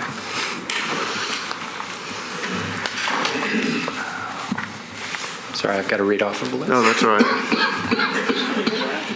Well, there are certainly automobile-related uses, but you've also got to consider the size of the site. It's just 0.16 acres, so it's a pretty small lot, but a bar, nightclub can be permitted by right. Car wash, again, the site might not permit that, the site size. Pawn shop, restaurant. Okay, well, it's things like that then. I mean, it's CS, I think I recall, is our general commercial zoning that doesn't have any real restrictions, more or less. Certainly fewer restrictions in the CS district. And I know they don't intend to do that, but, you know, I've been in situations where I had to sell property. And I had no control over what those people did that bought it. Anyway, even though it may seem like a very small thing, this one lot, I think it would have bad implications. And until there's more study of whether we need a serious plan amendment for good reasons, a serious plan amendment, I don't think I can support it. Okay. Jeff? If we support staff's recommendation, how soon can the applicant bring this back under a potential SP where we do have some restrictions? Well, I mean, the applicant could put together an SP. The problem is that I don't think they could put together an SP that would be compliant with the policy, right? I mean, you need a policy amendment to go with that. Okay, that's all. Derek? Although I sincerely appreciate what the gentleman, what they're trying to do here and the sincerity behind their efforts, I do believe the policy should be our guide in this particular situation. I do know that the city has worked hard to revitalize Jefferson, and decisions were made when this policy was most recently updated to try and support and strengthen the economic development on Jefferson Street. And so I do believe that, you know, this is, number one, inconsistent with policy, but number two, you may have, as Stuart wisely pointed out, unintended consequences if you do indeed allow this to go through and they decide to sell later on. And I think we would do the community a major disservice if there are things that could come in there and, if anything, make a situation worse than it is now. So at this point in time, I am not prepared to support this, but I do encourage the applicant to work with staff and look at what potential opportunities are indeed available. But I do think policy should be our guide on this. Rick, if the commission does vote this down and they come back in, they have to have a new application and new application fee? Well, there's probably several ways to get that. The rezoning could be referred back to the commission. They would need an application for the plan amendment. I was wondering if we... Well, actually, the rezoning is probably, I don't know if they paid a fee this time, did they? They did. Because normally, there's a fee waiver if you're consistent with the plan. And they weren't consistent with the plan, so they would have to pay. If they amended the plan to be consistent, then there's a fee waiver because of the area that it's in. Would a deferral be appropriate for this? I'll listen to other commissioners. Well, let me go ahead with the other two, and I'll get back to you. Greg? You know, we rely heavily as a planning commission on the policy, and you know, especially 4 years is it's a pretty good amount of time in Nashville. You know, as far as development goes. So I think what would make me feel better as one of the commissioners would be to get neighborhood support, potentially holding a neighborhood meeting or, you know, of the local areas, because that street I know is pretty busy. It's a half block from commercial. And I think that the commission is kind of torn on whether that street is ready to go to a more denser commercial use. So I think what would make me feel more comfortable would be to get more community support so that we can change the community plan and then do the zoning piece. So that's my urging, because at this point I don't feel comfortable if the community had that discussion, didn't want the street to go commercial, and if the intent of the neighborhood and the folks in the community want to move more commercial to Jefferson, that makes sense to me. So that's where I'm at, is that today I don't think that I can support the rezoning. Andre? I think for starters, it would be a big leap for us to ever change from residential all the way to CS. Just that leap of zone change is dramatic, and we don't normally do that in any case. But to be constructive for this particular site, could we look at the aerial, please? There's a general idea in neighborhoods and building walkable neighborhoods is that when you have something commercial, if you can sort of see the next commercial thing, you can walk to it, and then you can see the next commercial thing, you can walk to it. So I'm not opposed. This is the 28th Avenue connector, you know, the other end of it, so it has a lot of potential future traffic. I'm not opposed entirely to the idea of commercial, but I think I would consider it in its context if there is a policy change that goes through the normal process of all the neighborhood to come in and say we want to change the policy. I would be more supportive of something like MUN, maybe MUL, but maybe at least an MUN, in order to have some sort of appropriate neighborhood commerce that you can walk to and you have an opportunity to revitalize the area and do things. But I think CS is just too dramatic a leap, no matter what the policy is. So I would follow, I think, what a lot of you all are saying, which is to urge the broader discussion of what could go on 28th if there's an opportunity for a small neighborhood commercial use. If we could change, everybody could vote to approve that policy, then they could come back and ask for MUN or MUL. So that being said, in the meantime, I would go with the staff's recommendation. Walt, do you want to say something? No, Yeah. Was that a motion you were making? No. Okay. Go ahead, Walt. No, I just did want to add a comment because I think the comments that I heard was good. And I think I'm just looking at, in my mind, the way I know this particular property, particularly the 1, 2, 3, 4, 5 lots between Alameda and Meharry. That's the area, I believe, that's been discussed.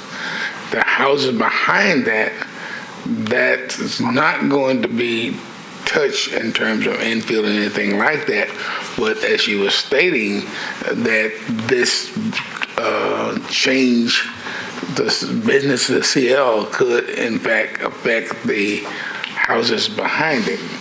Because between that and the interstate, that and Alameda.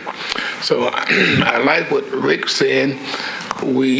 I still like to support this because I know how ready this place is, but it needs to be like the commitment plan and get the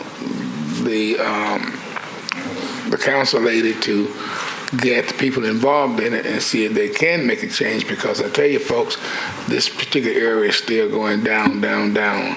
And I've watched this piece of property and this location ever since we gave Temple Church the building. The library used to be a Metro Library across the street, and it's a feeding place for the homeless now. So it's a lot going on in that corner. I don't think it's going to drastically change it that much, but I like what Stuart was saying. If we can give it any kind of protection, we need to give it that kind of protection. So I still would like to support this with the amendment to clean it up and give it some kind of protection.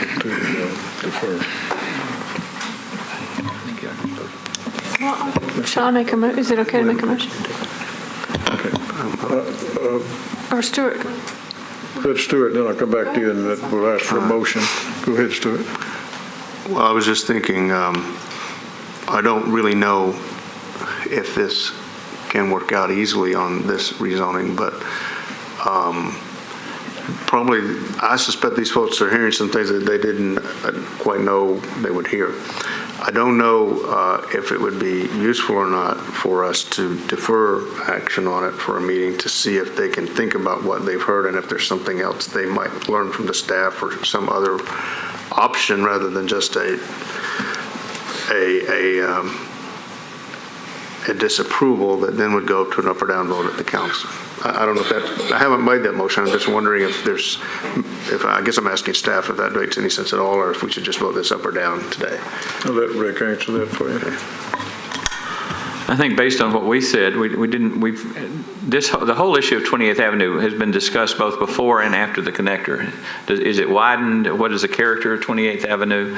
A lot of discussion by the community and up through the last plan amendment, which included the 28th Avenue connector. There was not interest in the community of widening 28th nor in encouraging additional commercial. So I just don't see that there's going to be a radical change on that, especially as much as we have worked with Jump and their focus continues even through today to be on, energizing Jefferson Street, and there's work being done now to look at the connection between the TSU bus route, which has a connection between their downtown campus and the main campus, and it doesn't use Jefferson. It actually uses the interstate. And why not use their connection with their students along Jefferson Street? So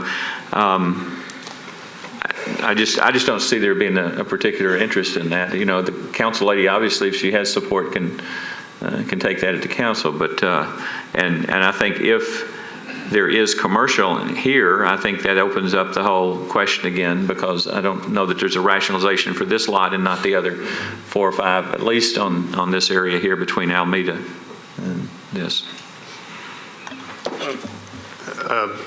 I'm sorry. Well, in light of that, I'll move we adopt staff recommendation and disapprove. Is there a second? Second. Good motion, second. You want to? No, that Okay. Have a motion second to accept staff recommendations, which is disapproval. All in favor? Aye. Any opposed? Motion carries. Now ready for item number 24. Mr. Chair. Can I be recognized? I didn't want to interrupt the discussion because I thought the commission was doing an outstanding job weighing the issues, but I do have to say this is an example of if it's not consistent with the general plan and it's not consistent with the surrounding properties, this is an ode to Commissioner Ponder, that's spot zoning. And since you all were kind of working your way around to the legally sound answer, I didn't interject, but I wanted to use this as an example of one that would have been had you wanted to go the other direction, and in which case I probably would have spoken up. So thank you. You finally won one tonight.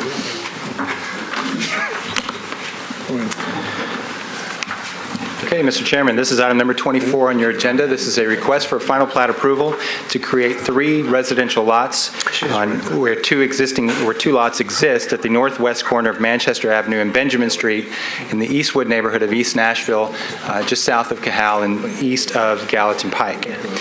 Staff's recommendation is to approve. Current zoning is R6. It's a 1- and 2-family residential zoning district that requires a minimum lot size of 6,000 square feet. The policy guiding review of this subdivision is neighborhood general.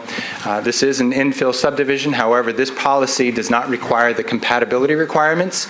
It does not require us to ensure that the lots meet the compatibility requirements. It only requires that the proposed lots in this subdivision meet the minimum zoning code requirements, has frontage, that all lots have frontage, and that all proposed lots and the subdivision meet the requirements of all reviewing agencies, including Public Works, Water Services, and Stormwater. The applicant is proposing 3 lots where 2 lots exist today. The applicant is essentially creating a 3rd lot out of the rear yards of the 2 lots that exist in front Manchester Avenue. The houses that exist today are proposed to remain on lots 1 and 2, and they are both oriented to Manchester Avenue, and nothing is proposed to change as it pertains to the pattern and the house's orientations on Manchester. The applicant will create 1 additional lot off the rear. Access within this subdivision will be limited to the alley, so all access to Lot 3 will only be permitted on the alley. There's actually a note that if Lot 2 is ever redeveloped, its access will come through a shared access easement off of the alley as well. Access to Lot 1 is limited to Manchester Avenue. Sidewalks with this subdivision around the entire perimeter on Manchester and Benjamin are proposed to remain. This subdivision is consistent with the zoning, the R6 zoning. It's compliant with the subdivision regulations. So in conclusion, staff is recommending approval. Okay, thank you. So item is open for public hearing. The applicant will be allowed 10 minutes, and you may hold 10 of that back for rebuttal if you'd like. Hi, my name's Jen Yaden. I'm with Woodland Street Partners. Dwayne did a great job of explaining our subdivision request. Woodland Street Partners has a long history of building in East Nashville and working with the neighborhood and building homes that are contextually fit well with the neighborhood. And I'm ready to answer any questions or concerns that either the commission or anyone here might have. And thank you for your consideration. Okay, you'll be allowed 10 minutes for rebuttal. Anyone in the audience wishing to speak in support?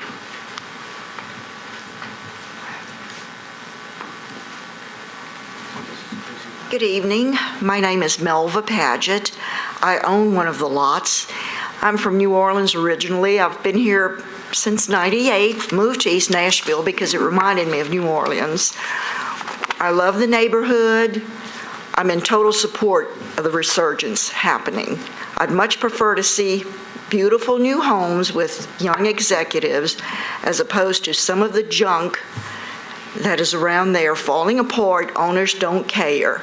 That's not part of the historical part. I totally support what's going on. Thank you. Go ahead, sir. Good afternoon, Commissioners. My name is Brett Withers. I live at 1113 Granada Avenue. I'm the neighborhood president of Eastwood Neighbors. This item has not come up for a neighborhood meeting, but I do want to give a little bit of context to the Commissioners for your consideration. As you all know, you approved our conservation zoning overlay expansion recently. All of the parcels surrounding this area are now inside our overlay. This property is inside the overlay. And so I think the good news for neighbors is that this lot subdivision request came after the overlay was in. And so even though the neighborhood general may not require compatibility, the Historic Zoning Commission would review that in this lot. I did have an opportunity to speak about this lot subdivision with Robin Ziegler from the Metro Historic Zoning Commission this morning. And her at least our discussion was that there are a couple of other homes facing at least that block of Benjamin, and that the width of this particular lot is 60 feet. It is similar in context to a typical 50-foot wide lot in our neighborhood. So it may be a little bit of a surprise to some neighbors, but I guess my feeling and that of the Historic Zoning Commission based on my conversation is that the new structure that goes in will be required to match that of the neighborhood in terms of height and setback and some of those things. So that may allay some of the concerns of the neighbors who may have concerns, but I'm interested in hearing what those concerns are as well. Thank you for your time. Thank you. Anyone else wishing to speak in support?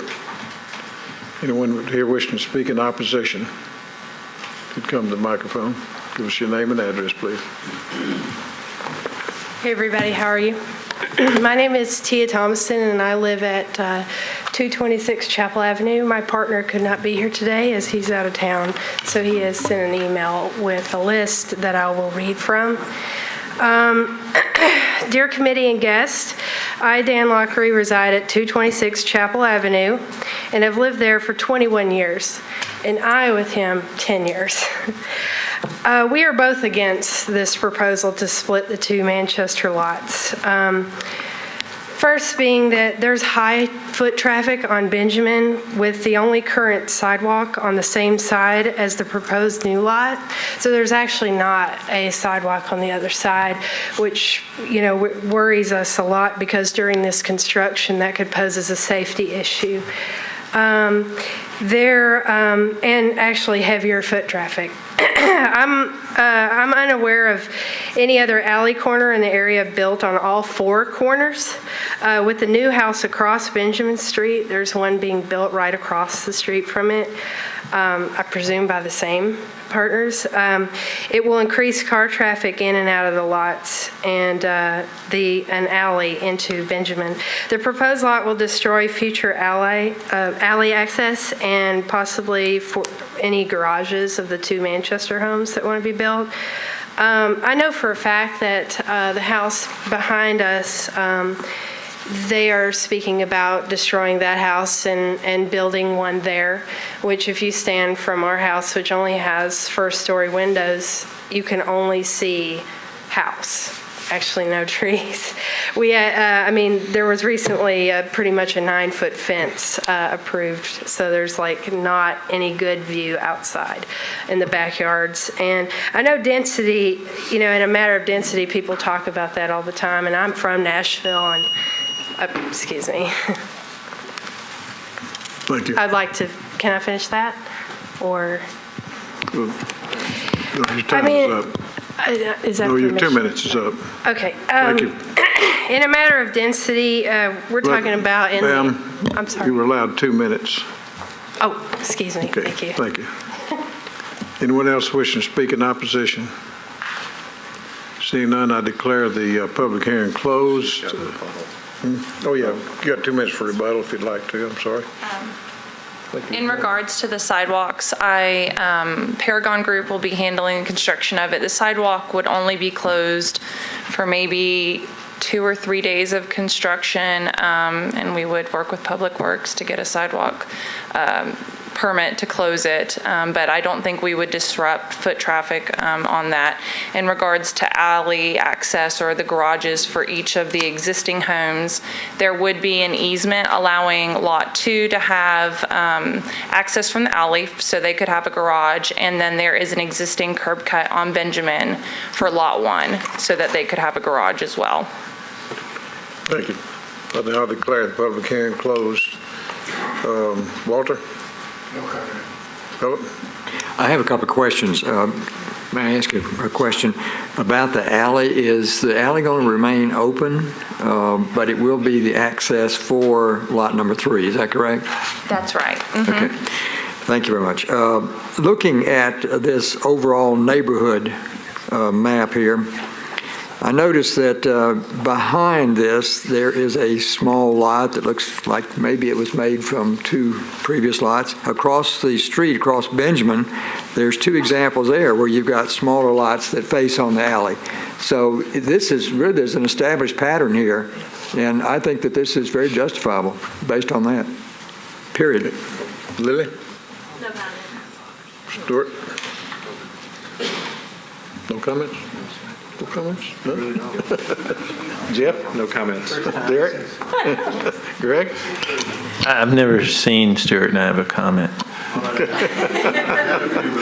We hadn't voted yet. Andre? Sorry, No comments? Is there a motion? Oh, actually, no, I did. I want a clarification. Excuse me. I did have a clarification. In the presentation, Dwayne, I thought you said the future lot of 1 would have access off of Manchester, and did you mean Benjamin? Because I didn't see a curb cut on Manchester, and I was just wondering what that choice was. It would actually be off. Right now, I don't believe it has any Either. curb cuts. But which one would we allow in the future, Benjamin or Manchester? Manchester, not Benjamin. Okay. I was So that was my only question. Okay. Is there a motion? I move approval. Motion second for approval. All in favor? Aye. Any opposed? Motion carries. We're now ready for item 25. All these people here for that.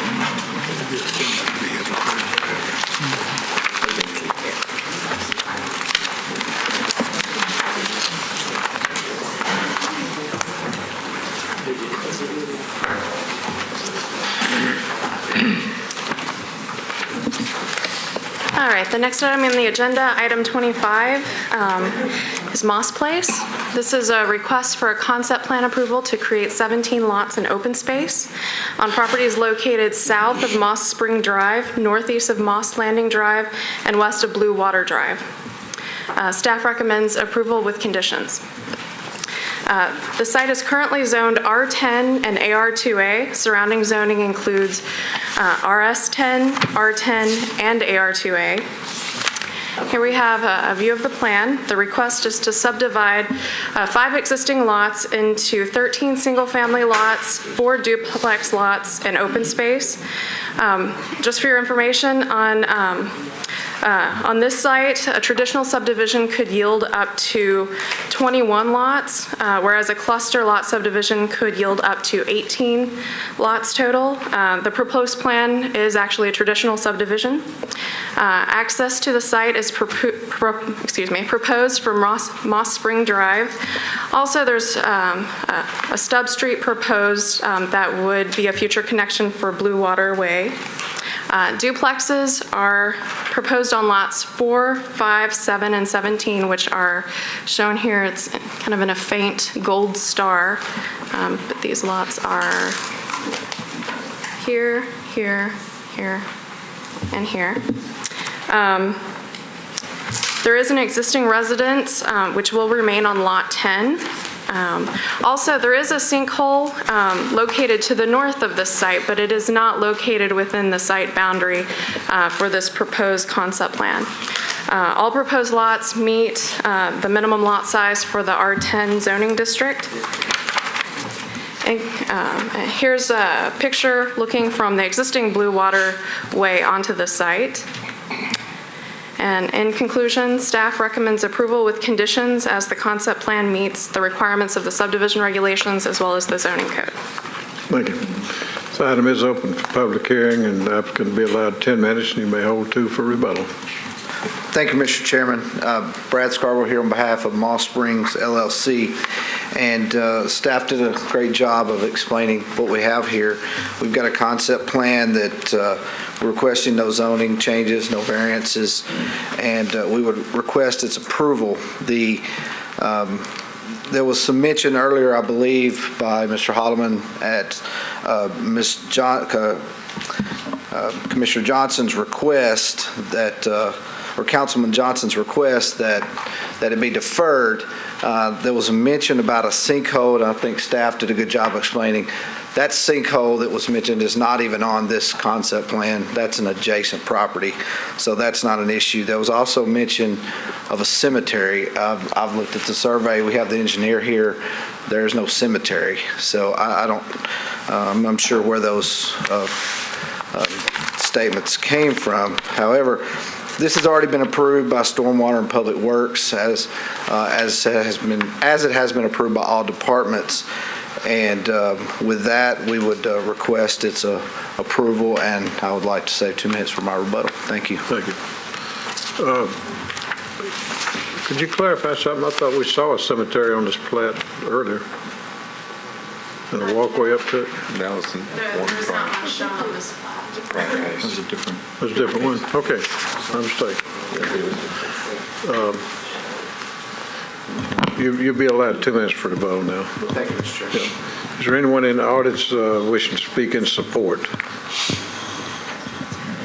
Seeing none, is there anyone in the audience wishing to speak in opposition? If you'd come to the microphone, and please come to the microphone, line up behind each other, and that'll speed things up for us, and we'll get you out of here a lot quicker. And please don't repeat what someone has said before you. So go ahead and give us your name and address, please. Good evening. My name is Joyce Hereford. I live on 413 Owendale Drive. I've been there since 1974, and my husband is retired from Metro Nashville Airport Authority. I'm retired from Metro Public Schools and the Davidson County Sheriff's Office. We're very committed to our community. We've raised our children there, and we want to make sure that what comes into our community is not going to impact us in a negative way. Owendale Drive is my street. I've had to move to the back of the house. The noise is so bad. It's a thoroughfare, and we're concerned about traffic. I'm on Hamilton Creek. I've just received a letter from Stormwater Management wanting to take 75 feet of my property because of runoff water. And this development is a couple of streets from my house. So I'm very concerned about that. There's other issues that I'll let other people bring up, but those are two items right there that impact me directly, is the traffic, increased traffic. I don't want anything that deters the value of our homes, and also Hamilton Creek, the impact of the runoff water. As I said, I'm looking at losing 75 feet of my backyard, all the way down from Anderson Road to Mossdale. Thank you. Thank you, ma'am.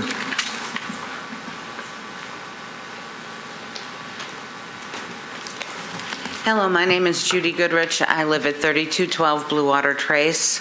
I'm a few houses from this development. Right now, my concerns is they're building up. I'm down from this development with the sinker hole. We do have stormwater runoff. I've had to have my foundation stabilized. My neighbors had to have hers lifted. A few others have to be creative about getting water away from it. This came upon us really quick. We just got together. I have 32 homeowners that are worried about the traffic and the water also. That sign, Blue Water Trace, Butler that comes into Moss Springs is an access road. There's hunting going on there. This road is going to be the thoroughfare for everybody to get out to Smith Springs that's already busting at the seams. It takes me 15 minutes to get out of there just to get to work. There's no traffic study done. There's a blind corner. If you have two school buses coming, since the elementary school's close to here, and they come around that corner, they're not going to see each other. It's a blind corner. There's been accidents, and it's coming right from the mouth of this development. That's where they're going to be coming out to get to Smith Springs Road. The water is a huge issue. Like I said, I've already had my house stabilized. My neighbors had her foundation lifted and had them out 3 times to get it right, and all of it's caused from the stormwater drain. And this development's up. I'm downwind of it. The water is bad. I know stormwater said they approved, but I'd love for them to come out when it rains hard. My fence is falling in from the mud hitting it from the stormwater coming down. And there really needs to be a geotechnical study of how this water is going to fall, because I can't afford for my foundation to be any more destroyed. Thank you.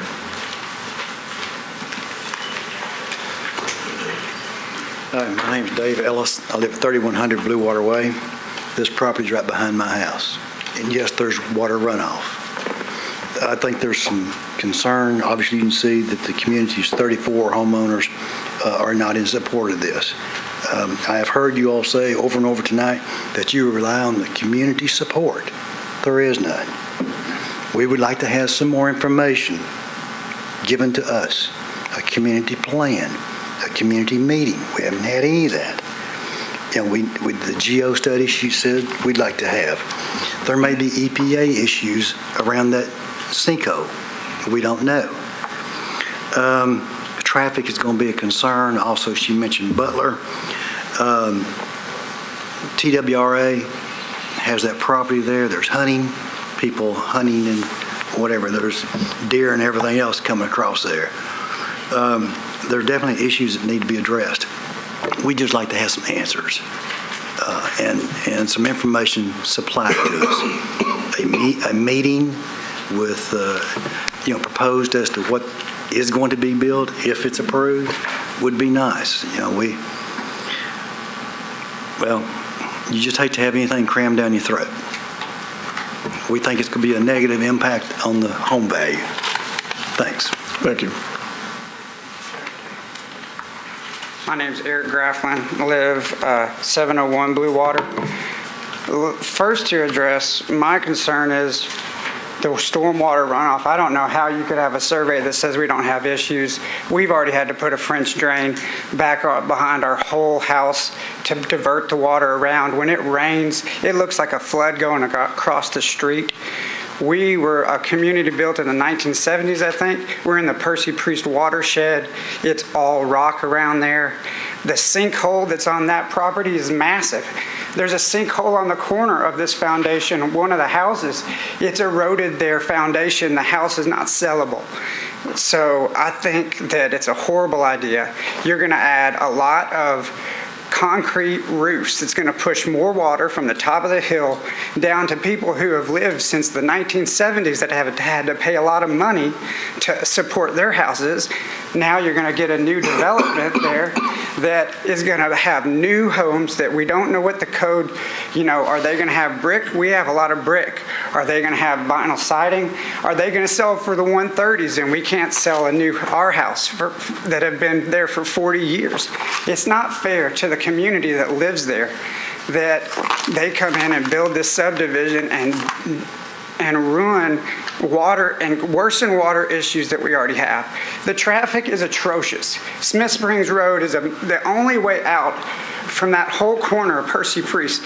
They want to access from Butler, which T-bones right into Smith Springs. There's not a traffic light. There's no the road's atrocious. It's TWRA Unit 2 on both sides. You can hunt with a muzzleloader. There's deer, there's fox running across. There's no lines on the road. There's no yellow lines, no white lines, and I'm glad that my time is still going. Plus, it's a Moss Springs LLC. This sounds like a startup company. They started a limited liability company. I know, and I've heard, I think this owner has another development, a commercial development on Murfreesboro. Please stick to this particular one. Financial is very pertinent to this. He's got another development that's not developed. This is a new development that, what is it going to get halfway done with sinkholes all around? The community, we had a meeting, nobody wants this thing. So you got to take, you can hear my disgust. This is not recommended by the community at all. Thank you. Eric Grafflin, 701 Blue Water. Go ahead, sir. I'm Bill Easton. I live at 3000 Moss Springs Road. I actually live on the corner of Butler and Moss Springs, right next to the sinkhole that I'm talking about. Three things I like to say. First is, I think if you dig a hole in my yard or 4 or 5 lots down from my yard, you will hit rock. In my yard, you will probably hit the same rock 7 or 8 lots down from that. That whole area is rock. I call it bedrock. Because of that, I know they're going to dig sewer lines, water lines, gas lines. They're going to have to blast. When you blast, it goes 360 degrees around that blast. It doesn't just go in one direction. So that's going to involve all of us. What will involve? Vibration of the land, cracks in the foundation, cracks in your sheetrock, disalignment of your doors and windows. Who's going to pay for all that when that happens? Who's going to pay for that? So I like to have a study on what the blasting, what can affect that would do. Also, sinkholes. Blasting, what's that going to do to the sinkholes? Is it going to make it larger? Or are we going to have something like what happened up in Bowling Green with the Corvette plant? Traffic. 90% of the time when I leave my home, I go down Butler. Butler is a country road. There's no curbs. There's no center line. At night, I have met cars thinking it was one lane. I've had to drive off the road because there's no center line. So the person at night doesn't know where he's going. He thinks the whole road is his lane. Runoff, we've talked about that. Let me see. There's woods around this area. There's a grassy area. All that water, most of it is absorbed right now. You put new homes in there and you put in drives. All of that runoff is just going to make things worse. Thank you for your time and attention. Thank you, sir.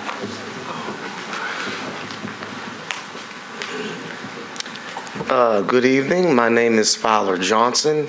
I live at 558 Moss Landing Drive. The development is going to be right in my backyard, and I don't know if there's anything new I can add to what you hear. My neighbors have so eloquently let you know what the problems are. One thing that I'm glad they did bring up is it is a lot of rock. There's no way he's going to develop that land without blasting. There was a development, I've been living there for 15 years, and there was some development there around that area some time ago, and the blastings actually I have cracks in my walls inside my house. So there has to be a study. You just can't come in and do things without finding out what the repercussions are going to be. The only thing I've heard about this development since it's been proposed is I'm going to get, what is that, 10 feet behind my house that will be a buffer, that 3.1 yards. The Titans couldn't even win with that kind of, distance between each other. There are sinkholes. The water is a problem. I can't understand how anybody can say that there's okay for the water draining. It's just okay. I'm not even downhill. I'm like midway down, and my bottom floor got flooded. I had to bring somebody out, and they recommended that I get a French drain. So I just don't understand why he doesn't talk to the community and have some studies. And I'm just asking the commission to defer this until he decides to come and get some studies and have a neighborhood meeting. And I think that's pretty reasonable. Thank you for your time. Thank you, sir. Hi, my name is Karen Van Cleve. I live at 416 Owendale, and of course I'm going to say some of the same stuff that the others do. If they can't get out on Butler Road, they're going to have to go around. They're going to have to come down my street, which is Owendale, which is supposed to be residential. They do 60 miles an hour down there. Everybody's in a hurry. They're in a hurry on their way to work. They're in a hurry on their way back. I really would like to get a traffic study on Butler. If you even notice, Butler's not even part of the map. It's an access road. It's not an actual street. It's an access road. So you're going to have traffic trying to go out of there onto Smith Springs. Smith Springs going to back up. So now we're going to go around on Owendale, which has a school zone. So now we're going to go around. It's just not feasible. I'd like to have a traffic study on Owendale and on Butler and stormwater. Back about 10, 15 years ago, they put a new subdivision in. None of us knew anything about it. This new subdivision went up on the hill. I now have to pay flood insurance because now we flood on Owendale. You put this in, I'm here, the development's going here, so now all this water has to go, so now we're damming up. Now I'm even flooding more. So I just ask if you could defer this for 2 meetings and get some studies done so we can see where the stormwater is going to issue, where the traffic's going to go, and any other studies that need to be done. Thank you. Thank you, ma'am. Go ahead. Thank you, Commissioners. My name is Todd Engel. I'm at 613 Blue Water Drive. I just want to affirm the same problematic issues that my neighbors have mentioned, and ask that at the very least there be some serious studies done about what we're talking about tonight, and that you would give us a deferral so that that could be done. Thank you. Thank you. Go ahead, sir. Yeah, my name is George Falcone. I'm located at 3213 Blue Water Trace. I also have the same water problems that these other folks have. My backyard looks like roaring rapids in a bad thunderstorm.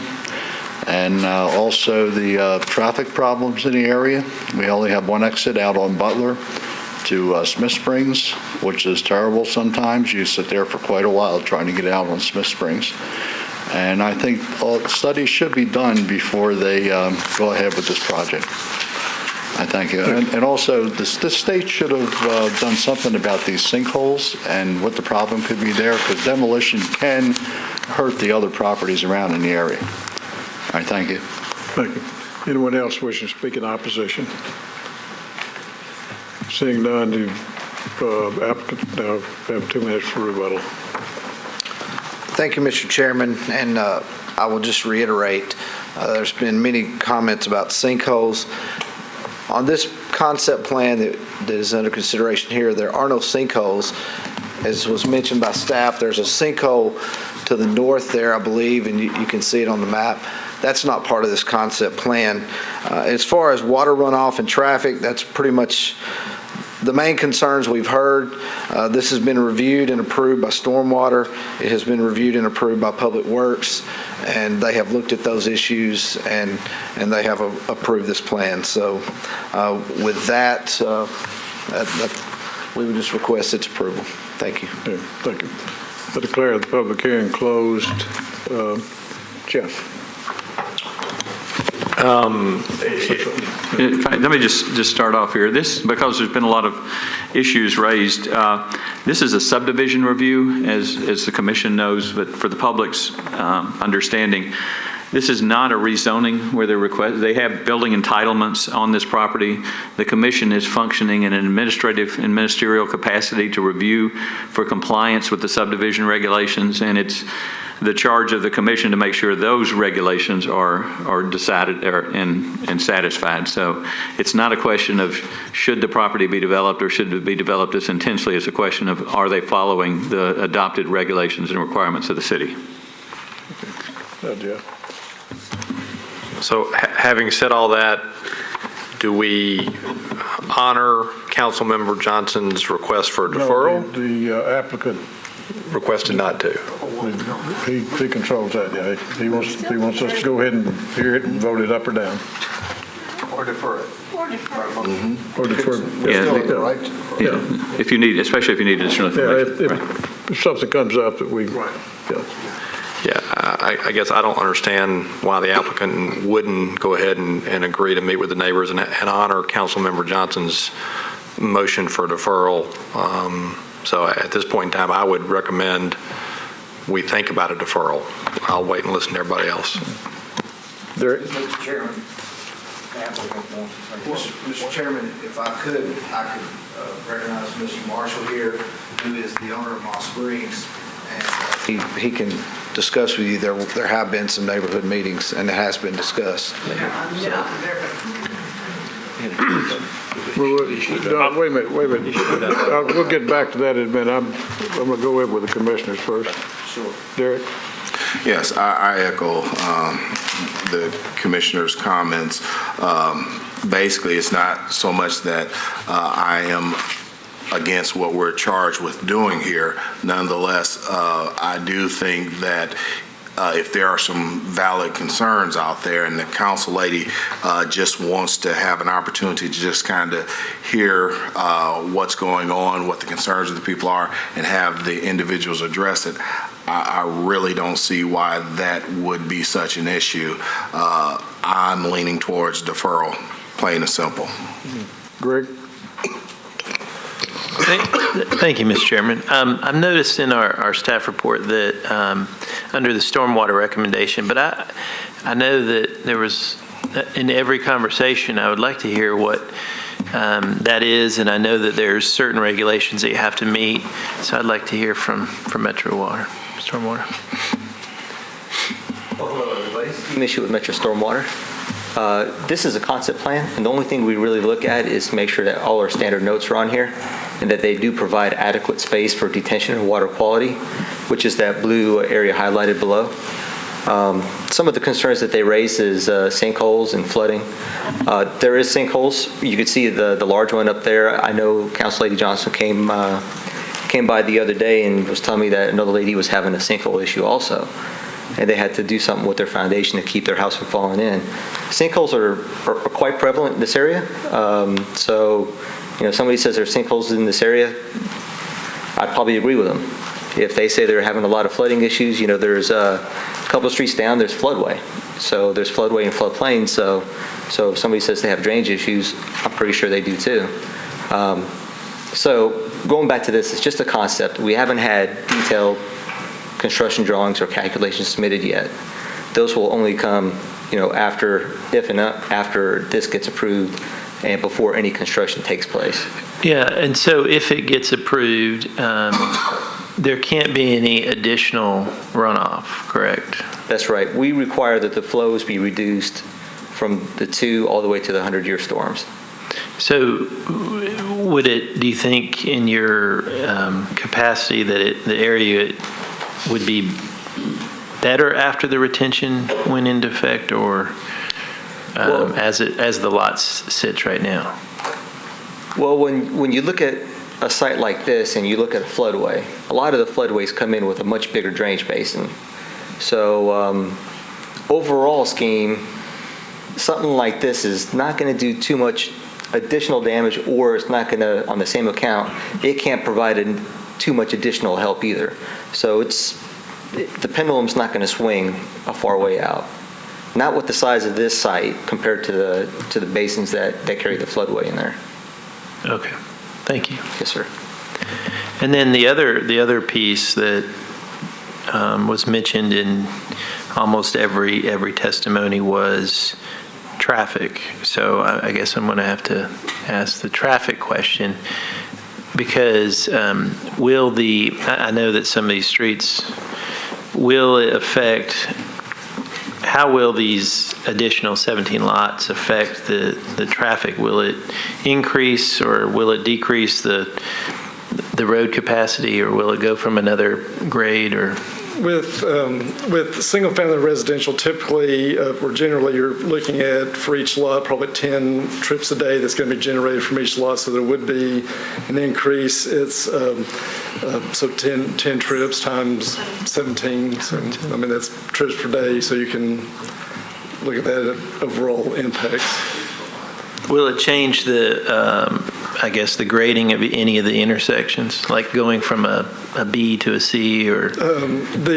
For this development compared to the overall traffic network would be insignificant with only 17 lots added on when looking at the whole regional areas up there. Okay. Well, I wanted to get educated on that, so thank you very much.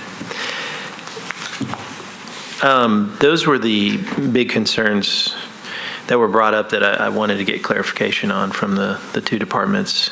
And I want to listen to the other commissioners, but I think it is important to note that this is not a rezoning, but obviously a subdivision, and that the staff report analysis is on why they recommend it is because the concept plan meets all criteria of the subdivision regulations in the zoning code.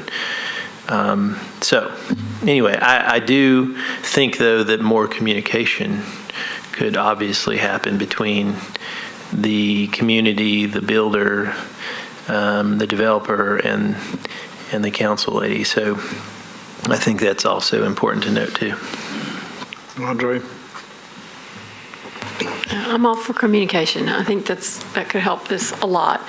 If we end up deferring, one question I would also like to have considered if it comes back, you mentioned that with a cluster development, 18 units would be allowed, and a traditional would allow 21, and they're asking for 17. Is that right? I just keep looking at some of this topography and our concerns with steep slopes and trees and erosion and things, and wonder if there were a change, if there's an opportunity to cluster a little further some of these lots, so that even if the number were the same, that we protect some more of those slopes, which in the long run might help some of these issues anyway. Well, currently none of these lots are identified as critical lots, which would have slopes of, I believe, above 20-25%. It looks, I mean, the aerial didn't look as steep as these topo lines do. That's why I couldn't tell. Even 1 foot concrete, 1 foot interval. Oh, it's 1 foot. Okay. And one thing to keep in mind with the cluster lot option, which is not chosen here, is if they were to choose that, they could actually reduce the lot size go down by 2 zoning districts. So right now you have R10, which requires at least 10,000 square feet lots. With a cluster lot, some of the lots could go down to 6,000 square feet, which is what's permitted in R6. So. But the number would stay the same. I mean, 18 would still be the maximum. That would, yes, still be the maximum.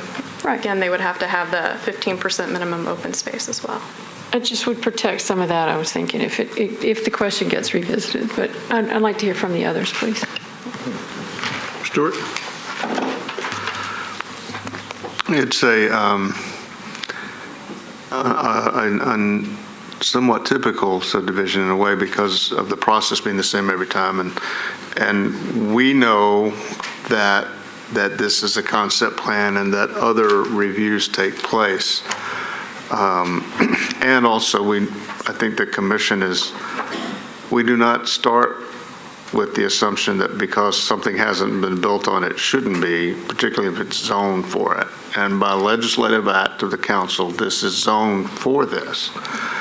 So it's later in the process that some of the specifics come up, the way most subdivisions are, and this one.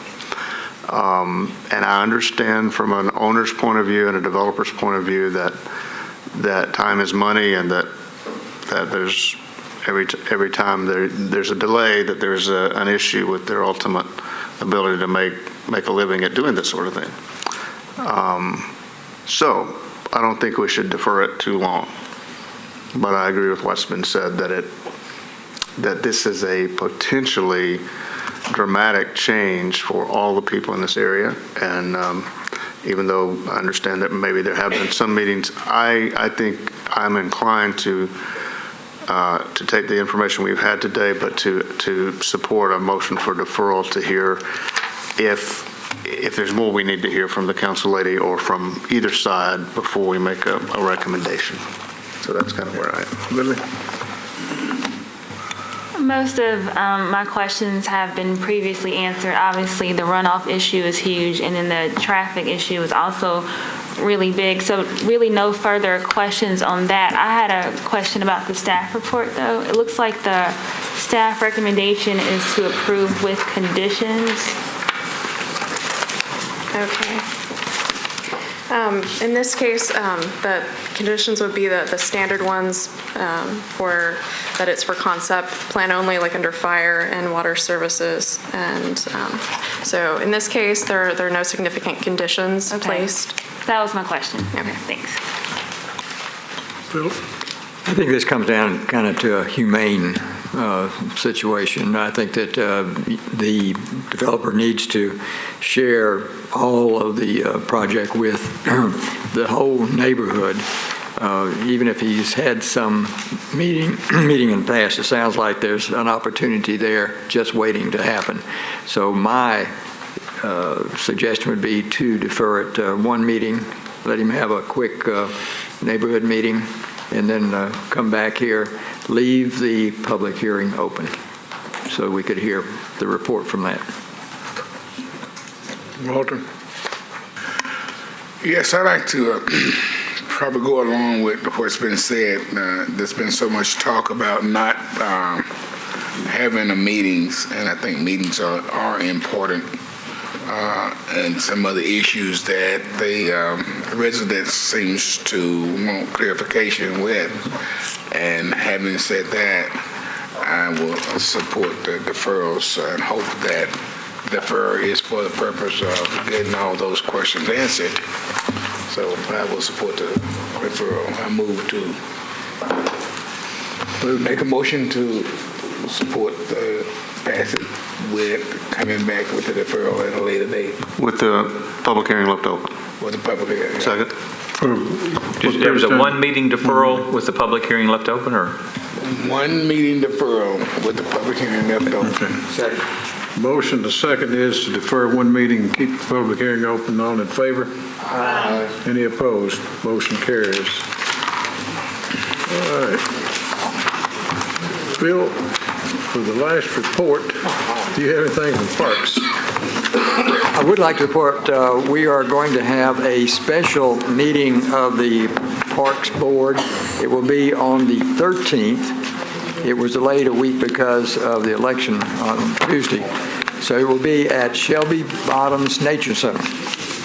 So we will occasionally do that to just educate the commission member, the board members on the different facilities, and this is one of those that's very important to the eastern part of Nashville.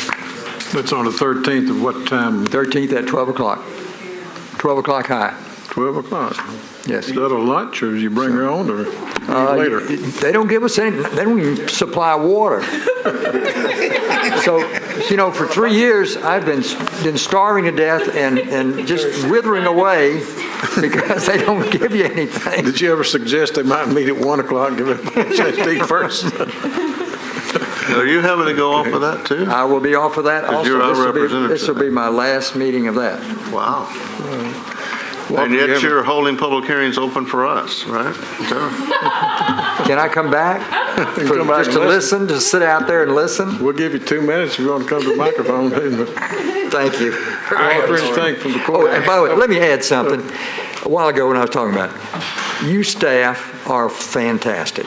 And I really, over the 12 years, I've seen you actually grow in your development of how you go about studying the particular cases that come before you. I can remember when we used to have meetings that lasted till midnight or after. And now with the concept of having the consent agenda and the improvements with the staff sitting down to work through problems, not just saying, this is not the way we do it, you actually sit there and work. And I've seen this such a great improvement. So staff, thank you very much. And having said that, I have no comment. Okay, now, we've got a budget. I think we got a budget hearing coming up at the courthouse here soon. When is that, Rick? That's what I was looking for. A budget hearing, I think, is the 21st. Right, it'll be the 5 o'clock? 5 o'clock or so, somewhere around 5 o'clock, right? 5:30 maybe, it's 5 o'clock. It's the 21st, Planning Department's budget. Oh, yeah, we already got that set aside. Oh, great, that's good. Do we need to show up? Well, now we got, that's a surprise. All right, just a couple of things I want to point out on the executive Give me 2 minutes. director's report. We do include projected attendance because we get a lot of calls from different commissioners to want to make sure they know how it is. So we've got everything corrected. I know we had a mix-up on Commissioner Hunt, Councilman Hunt's there, but that I know you're here. We've got that adjusted. So if you would just respond to Kelly, I just asked her when I put this together who she's heard from, and so that's kind of how it's done. Also, the Healthy Nashville Summit is tomorrow. It made tomorrow instead of whatever I had in here. It's actually tomorrow, and it's at the library, and we're going to do just a little overview on Nashville next. So with that, everything else is in the report. That's less than 2 minutes. Any other comments from any of the commissioners? Adjourn.